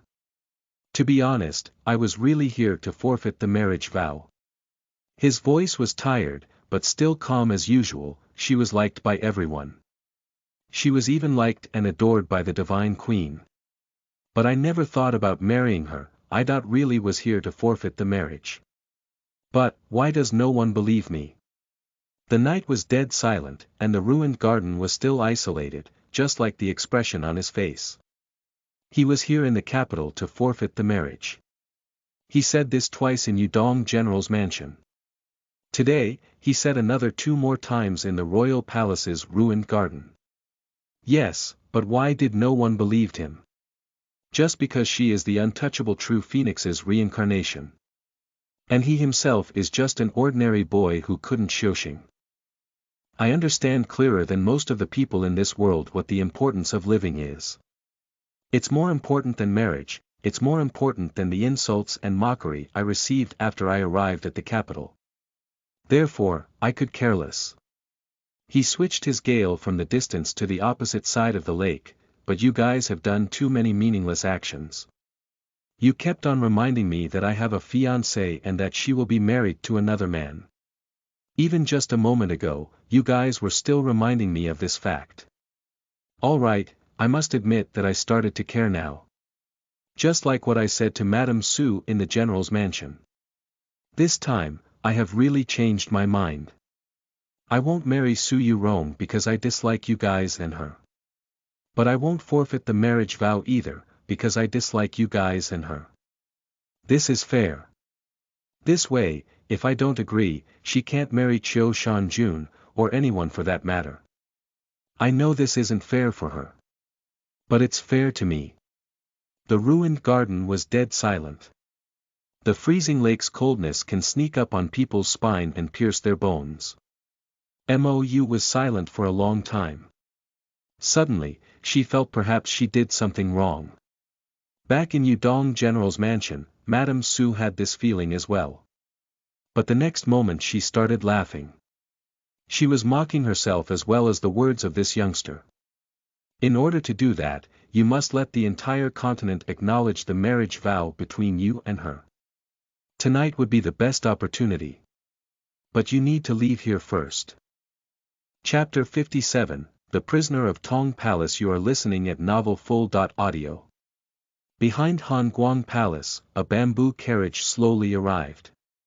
The curtains of the carriage were lifted slightly and Mou appeared on the stone stairs. The starlight shone on her beautiful complexion and her thin eyebrows, bright pupils, and the light makeup on her face. She looked at the 2 tamed deers, with purely white coats, pulling the carriage and raised her eyebrows. She was a little surprised and asked, "Where is Black Jade?" The previous black goat had disappeared into the darkness of the night and was nowhere to be found. Nanny Ning held her hand and helped her walk down the stone stairs and answered lightly, "I don't know where that precious went." Mou knew that the black goat's personality was a little unique and that she never listened to anyone in the palace. She shook her head and said, "She is just a little kid." Nanny Ning glanced towards the back of Han Guang Palace and thought to herself, the youngster who was standing around the lake and had nowhere to go was also a kid. Mou knew what she was thinking and mocked lightly, "He's just a kid, but when he's talking, he could spit out some logical words and act mature. He doesn't know his actions are just jokes in other people's eyes and would only make him look silly." Nanny Ning said, "Well, I actually think silly people are sometimes cute as well." A few months ago when Chen Chongqing entered the Tradition Academy, Nanny Ning helped along with the applications and the process. After she was done with the business, Mou knew she liked Chen Chongqing. Right now, hearing her speak well of Chen Chongqing, Mou didn't care much either. She did what needed to be done. Chen Chongqing couldn't leave that ruined garden and couldn't appear in front of the crowd in the Weiyang Palace. This meant that he couldn't sabotage the marriage between Su Yurong and Chiu Shanjun. After the proposal, no matter how much he argued, he will only be seen as a joke. All of his anger would burn and bring pain to himself and only himself. The bamboo carriage slowly rode towards the direction of Weiyang Palace. Although the professor of Heavenly Academy committed suicide under the threats of evil enforcers working for Zhou Tong, the Ivy Festival still needed a host, especially when there were important guests in the southern ambassadors who were participating in the event tonight. The Bishop of Department of Education and Su Shiji was responsible for watching over them while Prince Chen Lu represented the Divine Queen in greeting the southerners. In addition, Mou would attend the festival herself to show respect. Nanny Ning placed her hand on the window of the carriage and glanced at the direction of the ruined garden multiple times. A trace of regret was showing on her face. "Don't worry too much, Nanny, that kid won't be harmed." Mou's voice was heard from the bamboo carriage. "The seal of the Lake of Black Dragon is unbreakable. Unless someone from the outside opens the garden's gate, no one can ever leave. The most he will endure will be the cold wind blowing on his face while he's staying in the garden. This is nothing compared to the mess he will bring." Nanny Ning thought about a rumor and asked worriedly, "What if he touched the taboo?" Mou said, "Since it is a taboo, how would it be so easy for him to touch?" Although she spoke casually and coldly, Nanny Ning could hear the tiredness from Mou's words. Thinking about the previous scene on the stone stairs and the tiredness showing between her eyes, Nanny Ning was confused of why her lady would harm her qi to activate a secret technique to bind Chen Chongsheng in place.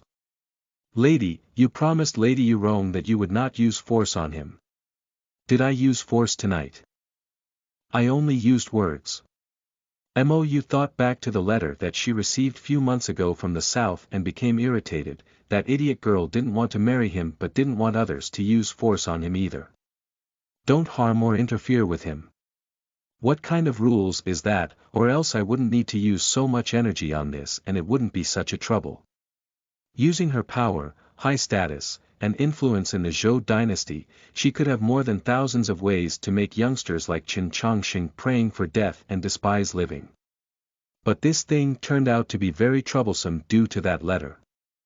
After thinking about it, Mou got even more irritated. Her own family arranged a bad marriage and needed me to help her out of it while she hid in the south and pretended to be a good person. Now I'm the bad guy. You didn't even hear how that youngster insulted me earlier.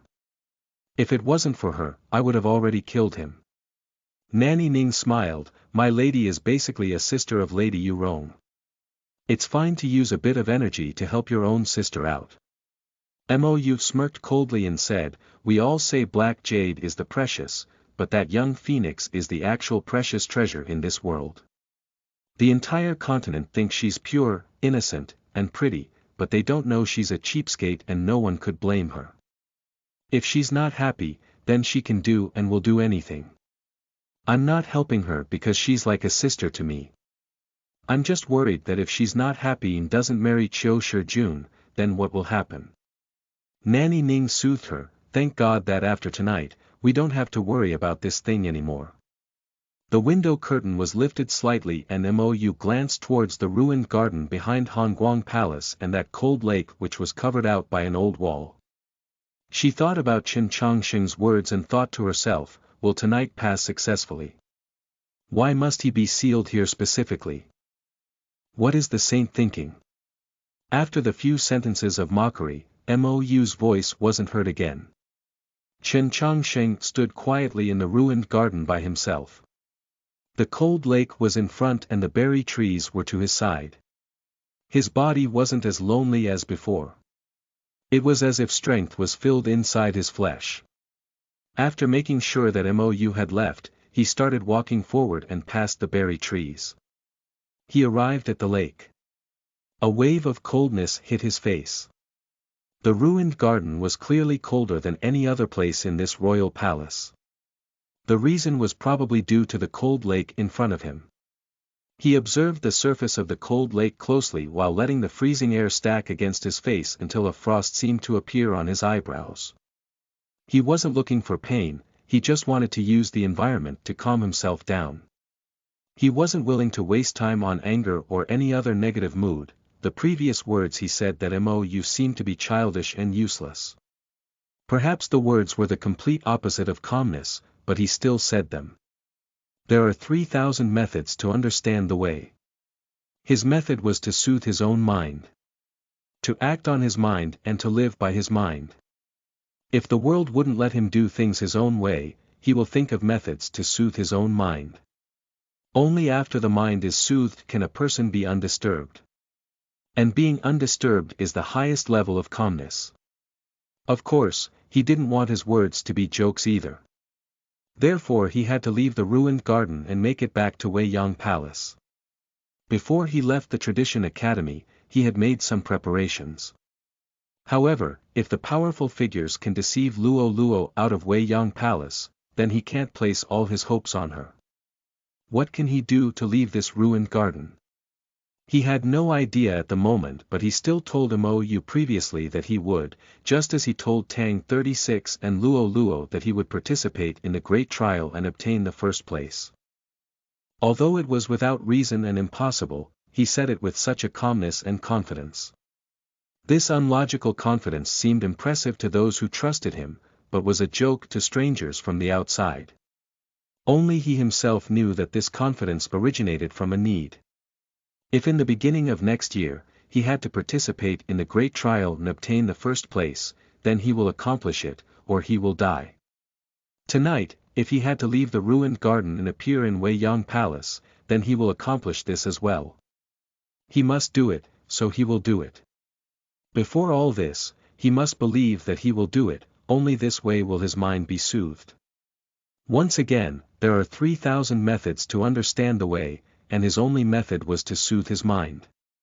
Everything he did after leaving Xining village and coming to the capital was closely related to this method. Because only when he soothes his mind will he change his fate. He looked around the ruined garden. There were old walls, autumn trees, dried lotuses on the lake, and old petals beneath the berry trees that weren't blown away by the wind. Although he never saw this sight before, he felt that he had seen it a long time ago. He never traveled 10,000 miles, so he didn't see too many sights. But he read 10,000 scrolls and traveled 10,000 miles in the books. He saw many sights there. After memorizing the view around the lake in his heart, he sat down around the lake and closed his eyes and concentrated his mind. Then he started thinking back to the books he read before. There were the scrolls of the way, there were scattered articles, there were fables, and there were traveling diaries. Those were the books he read in the old temple of Xining village and in the library of the Tradition Academy. He sat next to the lake and his eyes were closed, but countless books were flipping in front of his eyes. The cold wind seemed to know these words and kept on flipping the books and stopping at the pages he wanted to see. Those pages contained pictures and context. The Travel of Nan Ku, Zhu Dian Yuan Ho Wan, Zhen Lei Ben Chao, the latter two are just book names and I can't find the meaning of them, not relevant either I believe. Chen Chongqing opened his eyes and stood up. Once again, he glanced around the ruined garden. The ruined garden was still the ruined garden, the cold lake was still the cold lake. But currently in his eyes, they were completely different. The few petals scattered around the lake seemed to be irrelevant and without meaning, but this view was the same throughout 4 seasons and never changed. The only thing that changed was that only the trees were still living. The edge of the lake contained many rocks and there were no break between them. But on the other side of the lake, which was close to the old walls, the rocks weren't there. It seemed to be an exit in the darkness, but he knew it wasn't an exit but rather an unfinished stroke. A dozen berry trees seemed to line up here. This was the character, Tong. There was a story in The Travel of Nan Ku. There was a picture in Zhen Lei Ben Chao. There was a mentioning of a burned-down palace in Zhu Dian Yuan Ho Luan. That palace was named Tong Palace. The Tong Palace that killed an emperor in his sleep. It was also a formation created by a pope who used all of his energy. Even after Qin Chongqing recognized this ruined garden and this cold lake, what could he do? Unless he reached the legendary saint stage, he cannot forcefully break out of this Tong Palace. Of course, there is a door to any place. Every formation has its living exit. But in the history of mankind, no one dared to leave from the living exit of Tong Palace.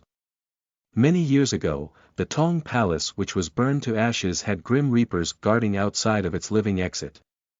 People can still barely live in the palace, but they will surely die after they leave.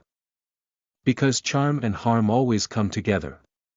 The so-called living exit may actually be one's final destination. Chen Chongqing knew where the living exit of Tong Palace was. As the wind blows, the water will rise. When the wind finished blowing but was yet to stop, where the water was low but was yet to rise. He stared at the cold lake that was in front of him and stayed silent. The sophisticated music from Wei Yang Palace entered the ruined garden from a distance. The southern ambassadors sat down and everyone was ready. He didn't think much further and walked towards the depths of the cold lake. Translator note. The Travel of Nan Ku. I believe the author was referencing to a Chinese idiom, Nan Kui Meng, which directly translates to, the dream of Nan Ku. The basic story of this idiom is that a person was drunk and fell asleep under a big tree. Then he dreamt that he was appointed as the governor of the Nan Ku city and climbed his way up the social ladder. After 20 years of hard working, he was trusted by his king and respected by his people, but suddenly, a neighboring kingdom attacked and he was defeated. This caused him to lose all of his power and he woke in the real world in his house.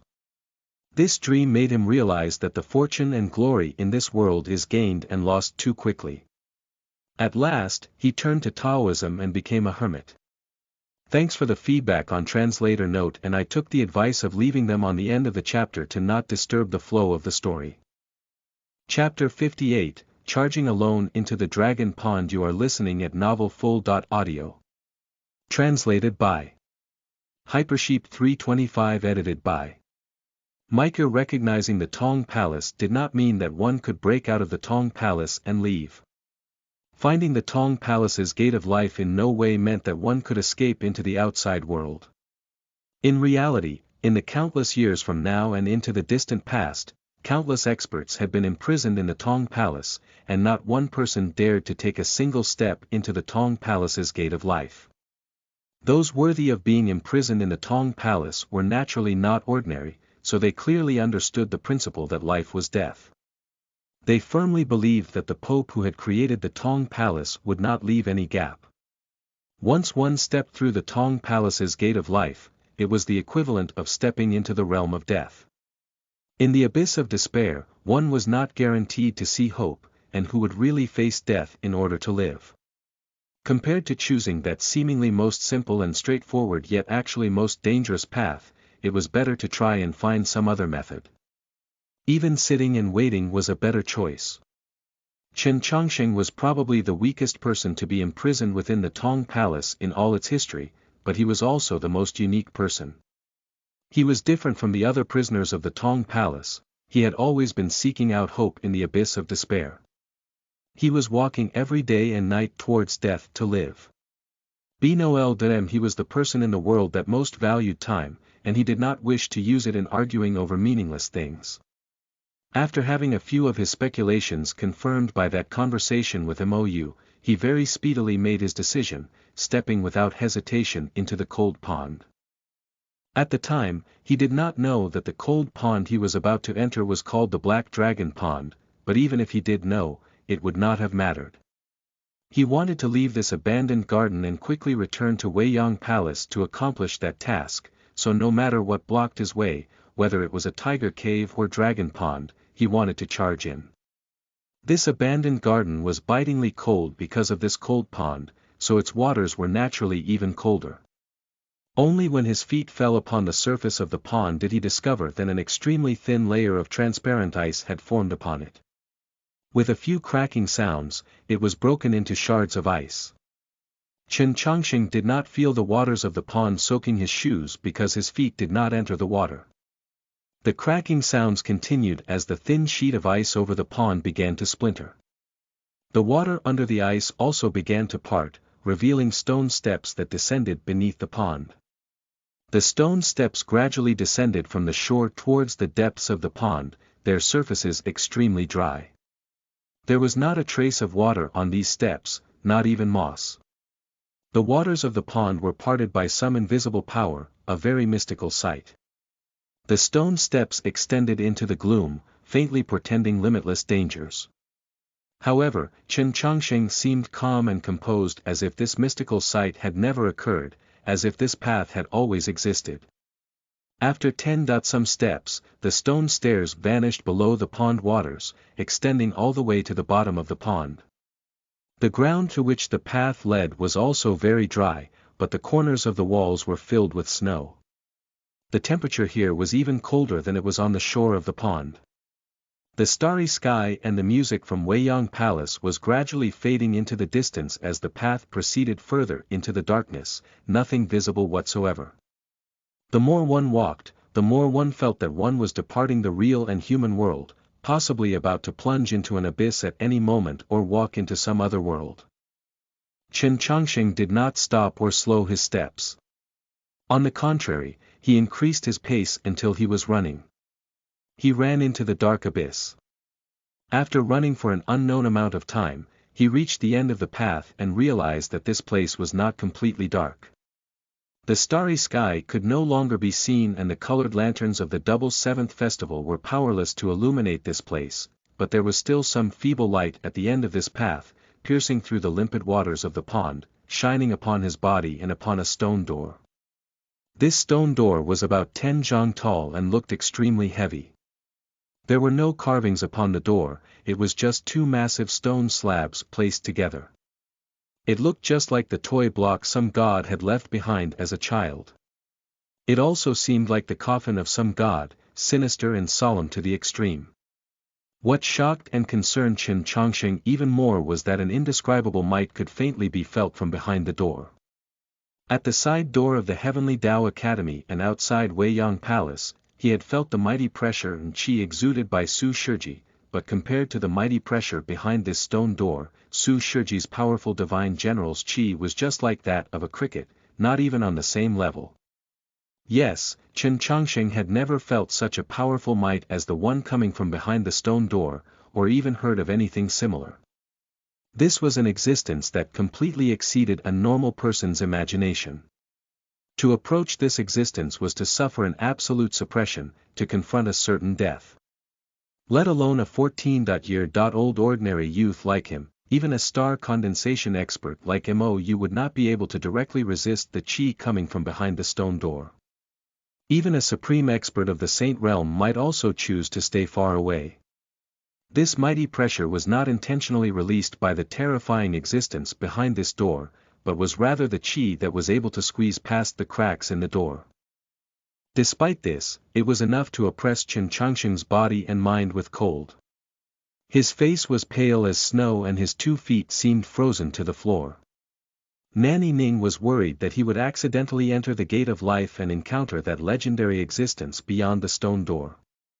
Mou did not believe so because she was very sure that no one would be able to open that stone door and enter after sensing the pressure coming from behind it. And for an ordinary youth like Chen Changsheng, he couldn't even stand straight, so how could he enter?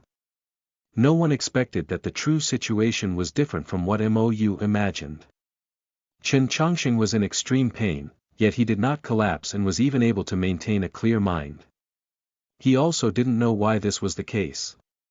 He had clearly never encountered the awe-inspiring qi coming from behind the stone door, but for some reason, his body and spiritual sense naturally had a subtle response and adjustment towards it, so much so that he was even able to stand with a clear mind before this mighty pressure. He did not know that just after he was born, before his eyes had even opened, he had encountered an existence similar to the one behind the door. That awe-inspiring qi still existed. Chen Changsheng's body had gone stiff.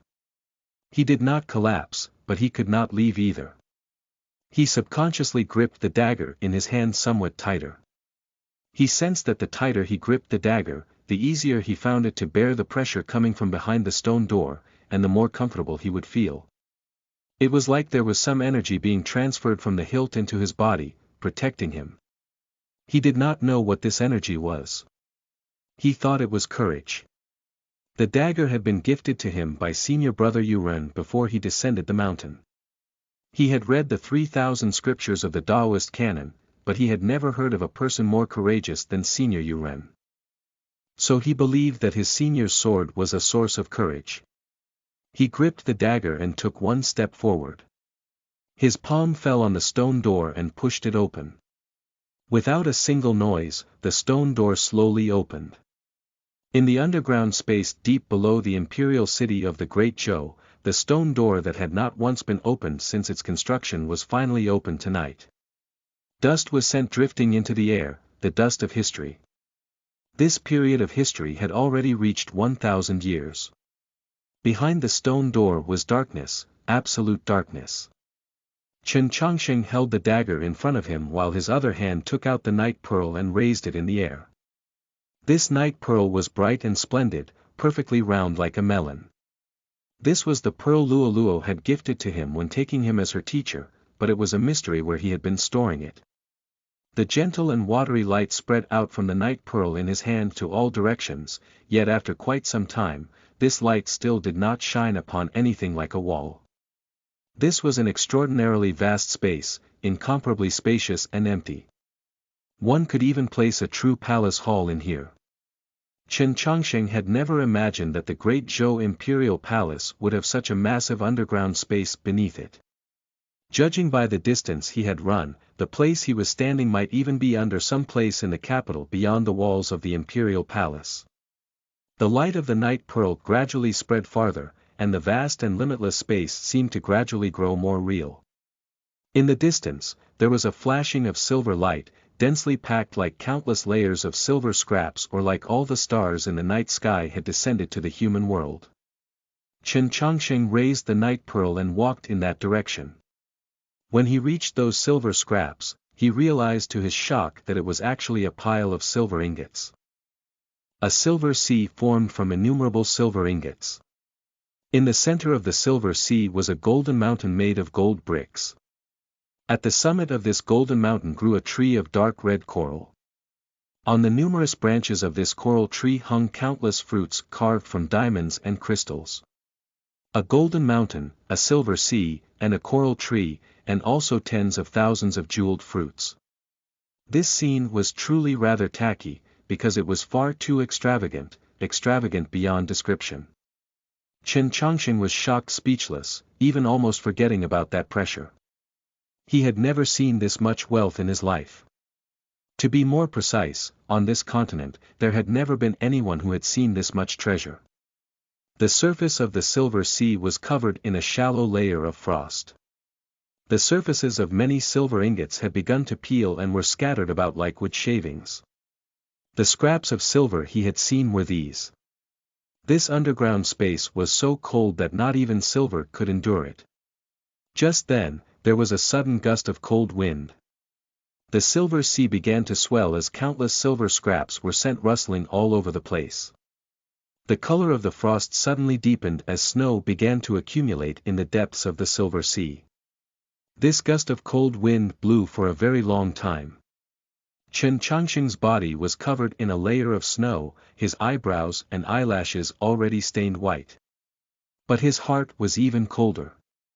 Because this cold wind that had persisted for a very long time was just a single breath. An extremely long and extremely frightening breath. The gloomy darkness suddenly gave birth to two faint balls of flame. Those two balls of flame were pure and cold, without a hint of color. Like flames of ice from the underworld. The two flames slowly approached Chen Changsheng. The terrifying pressure completely enveloped this underground space. Chen Changsheng could no longer endure it, and blood began to trickle from the corner of his mouth. A hint of what could be called emotion suddenly appeared in those two flames. At first perplexity, then shock, then delight, after that curiosity, and finally, it all transformed into iciness and ruthlessness. They naturally could not really be flames of the underworld. They were two eyes even larger than Chen Changsheng's body. The being that possessed this pair of eyes. How large would it be? The night pearl left Chen Changsheng's hand and floated upwards, ultimately landing on the dome of this space. Suddenly, the entire dome lit up. This was because the dome was studded with several thousand night pearls. Previously, when Chen Changsheng saw that silver sea, he thought that profuse stars in the night sky had all descended to the human world, but now he knew that this place had its own night sky and its own profuse stars. The underground space gradually brightened. A black rock appeared in the air. It was swiftly joined by more and more black rocks. Those black rocks absorbed the light spilling down from the dome, not reflecting any back. Chen Chongqing clearly saw that these were not rocks, but scales. A massive black rock was actually a black scale. In this world, only one kind of scale could be so large. Dragon scale. A terrifying black dragon slowly appeared in the night sky. It looked down at Chen Chongqing, its two eyes like flames of the underworld, cold and cruel. Chapter 59, A Monologue of a Youngster in Front of a Black Dragon. You are listening at novelfull.audio. This was the highest life form out of all 3,000 worlds. This was the coldest existence in this world. Its aura or pressure was unspeakable. Aside from great Xiaxingists who were out of this world, how could fragile humans stand before this giant black dragon? Even though Chen Chongqing had a strong mind, he still couldn't stand this pressure. He tightly closed up his mouth to prevent the sound of his teeth bumping to come out, yet he could not stop his body from trembling as if every single bone was crying. Pa!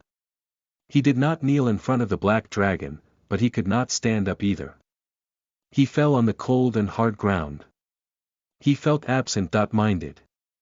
He did not think about pain, but kept repeating few sentences in his heart. The legend is real.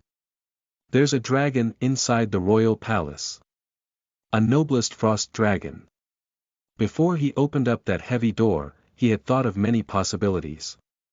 He had thought that the being behind the door was the old guest who was at Saint Stage and had shushing for over 100 years in the royal palace mentioned by Luo Luo. It could also be the central battle array of the royal palace, or even be the corpse of a dragon. He could never imagine that. There's an alive dragon behind the door. After the ancient past, people could barely find any traces of dragons on the continent. These noble but strong creatures were gradually becoming holy beings that only existed in books. No one had seen it. Chen Chongqing had tried to picture a dragon many times. He wanted to see it. Tonight he finally saw it, but now he wished he never did. The dragon was floating in air, looking down at him.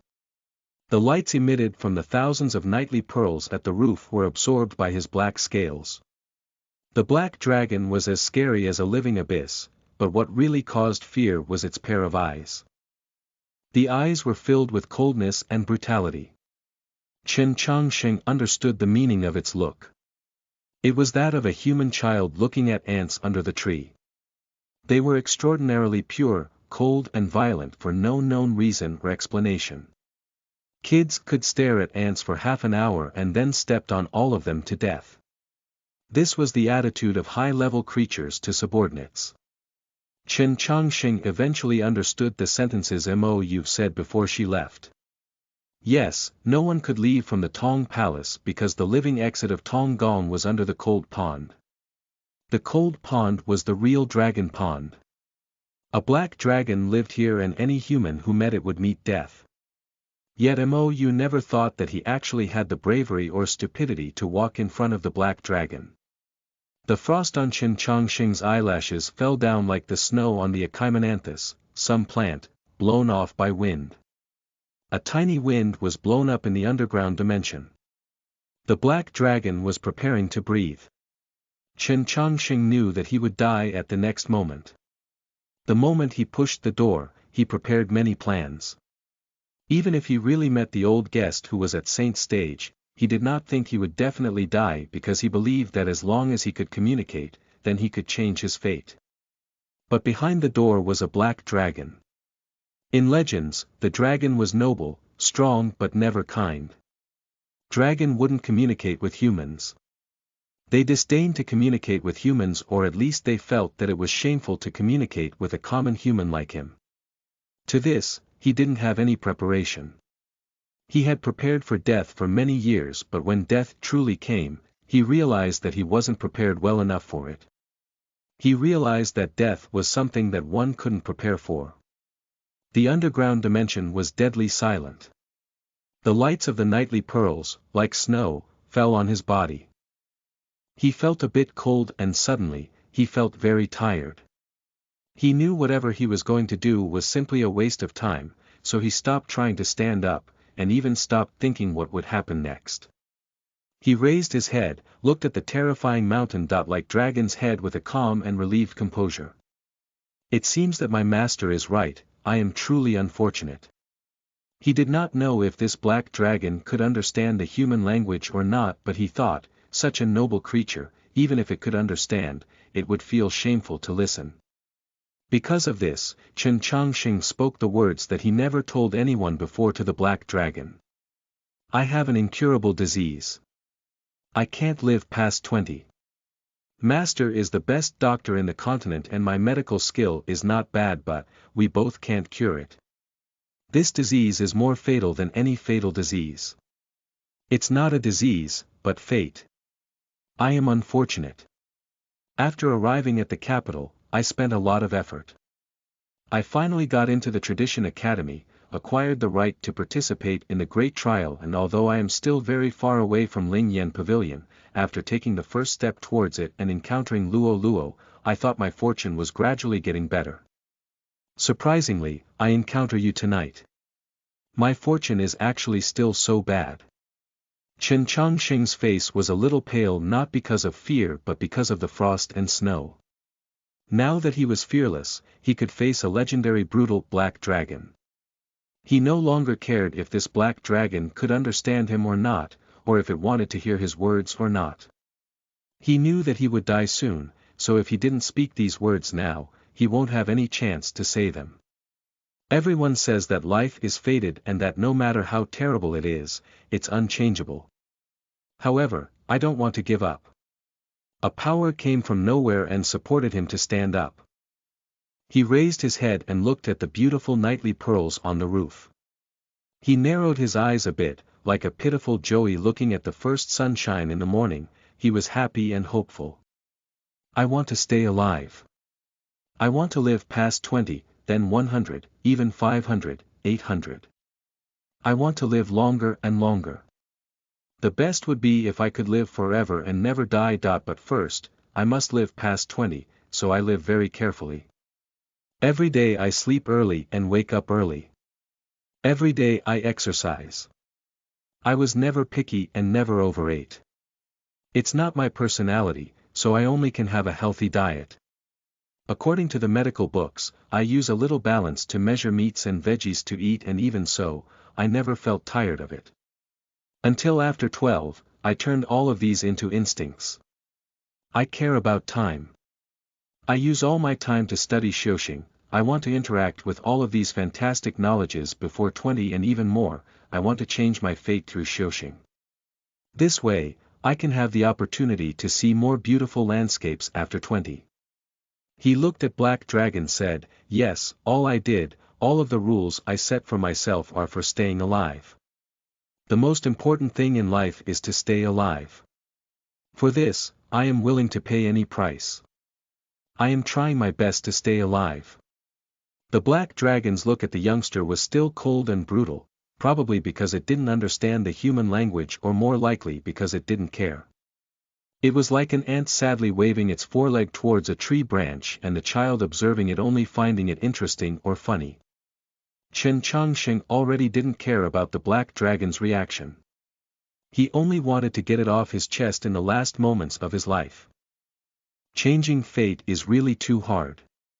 The years I lived were truly too tiring, but no matter how tired I was, I still want to live because the pork dipped with oil and salt in Xining was truly tasty, because there are really so many interesting knowledge shared in books, and because life is really beautiful.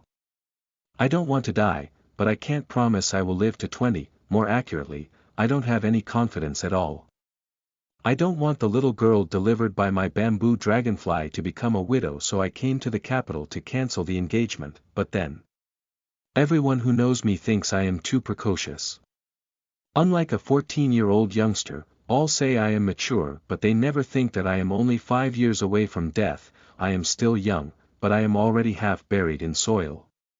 How can't I be mature? These past years, Chen Changxing was highly concerned on controlling his emotion, because being emotional isn't good for his health, but now everything was not necessary, so he was no longer calm. He looked at the Black Dragon or this world and shouted angrily. I don't want to die. But I am about to die now. I feel so sad. Chen Chongqing felt very sad and his eye sockets were a little red. He thought he would cry, but he discovered that ever since he controlled emotion and was unwilling to die, he forgot how to cry. With this, he felt even more sad. Then he unimaginably calmed down. I appreciate that you didn't eat me right away. Although this may not be your true intent, you let me finish these words, so I want to thank you. I really want to live, so even though it's very funny, but please allow me to fight you at last. After speaking the last sentence, he raised the little sword in his hand and faced the black dragon. He thought silently in his mind. Death, come. Let's fight. Like the past years. The black dragon slowly came to him and a cold hurricane echoed in the vast underground dimension. Its body was way too huge, so a slight move would cause the world to change. Unimaginable coldness came to Chen Chongqing's body. His eyelashes were frosted again, and he felt like the blood in his body was about to be frozen. Death was before his eyes. Yet he felt a calmness that he never had before, even relief. After 10, the shadow of death and terrifying pressure that always followed him disappeared. He felt light and comfortable. Being without pressure was such a nice feeling. He finally understood how to defeat the fear carried by death. The solution was only death itself. He laughed as the frost on his eyelashes spread it out like a white flower. Master, do you see that? I am about to change my fate. You said I will die at 20. Now, even though I am not 15 yet, I am about to die. Fate is actually not undefeatable.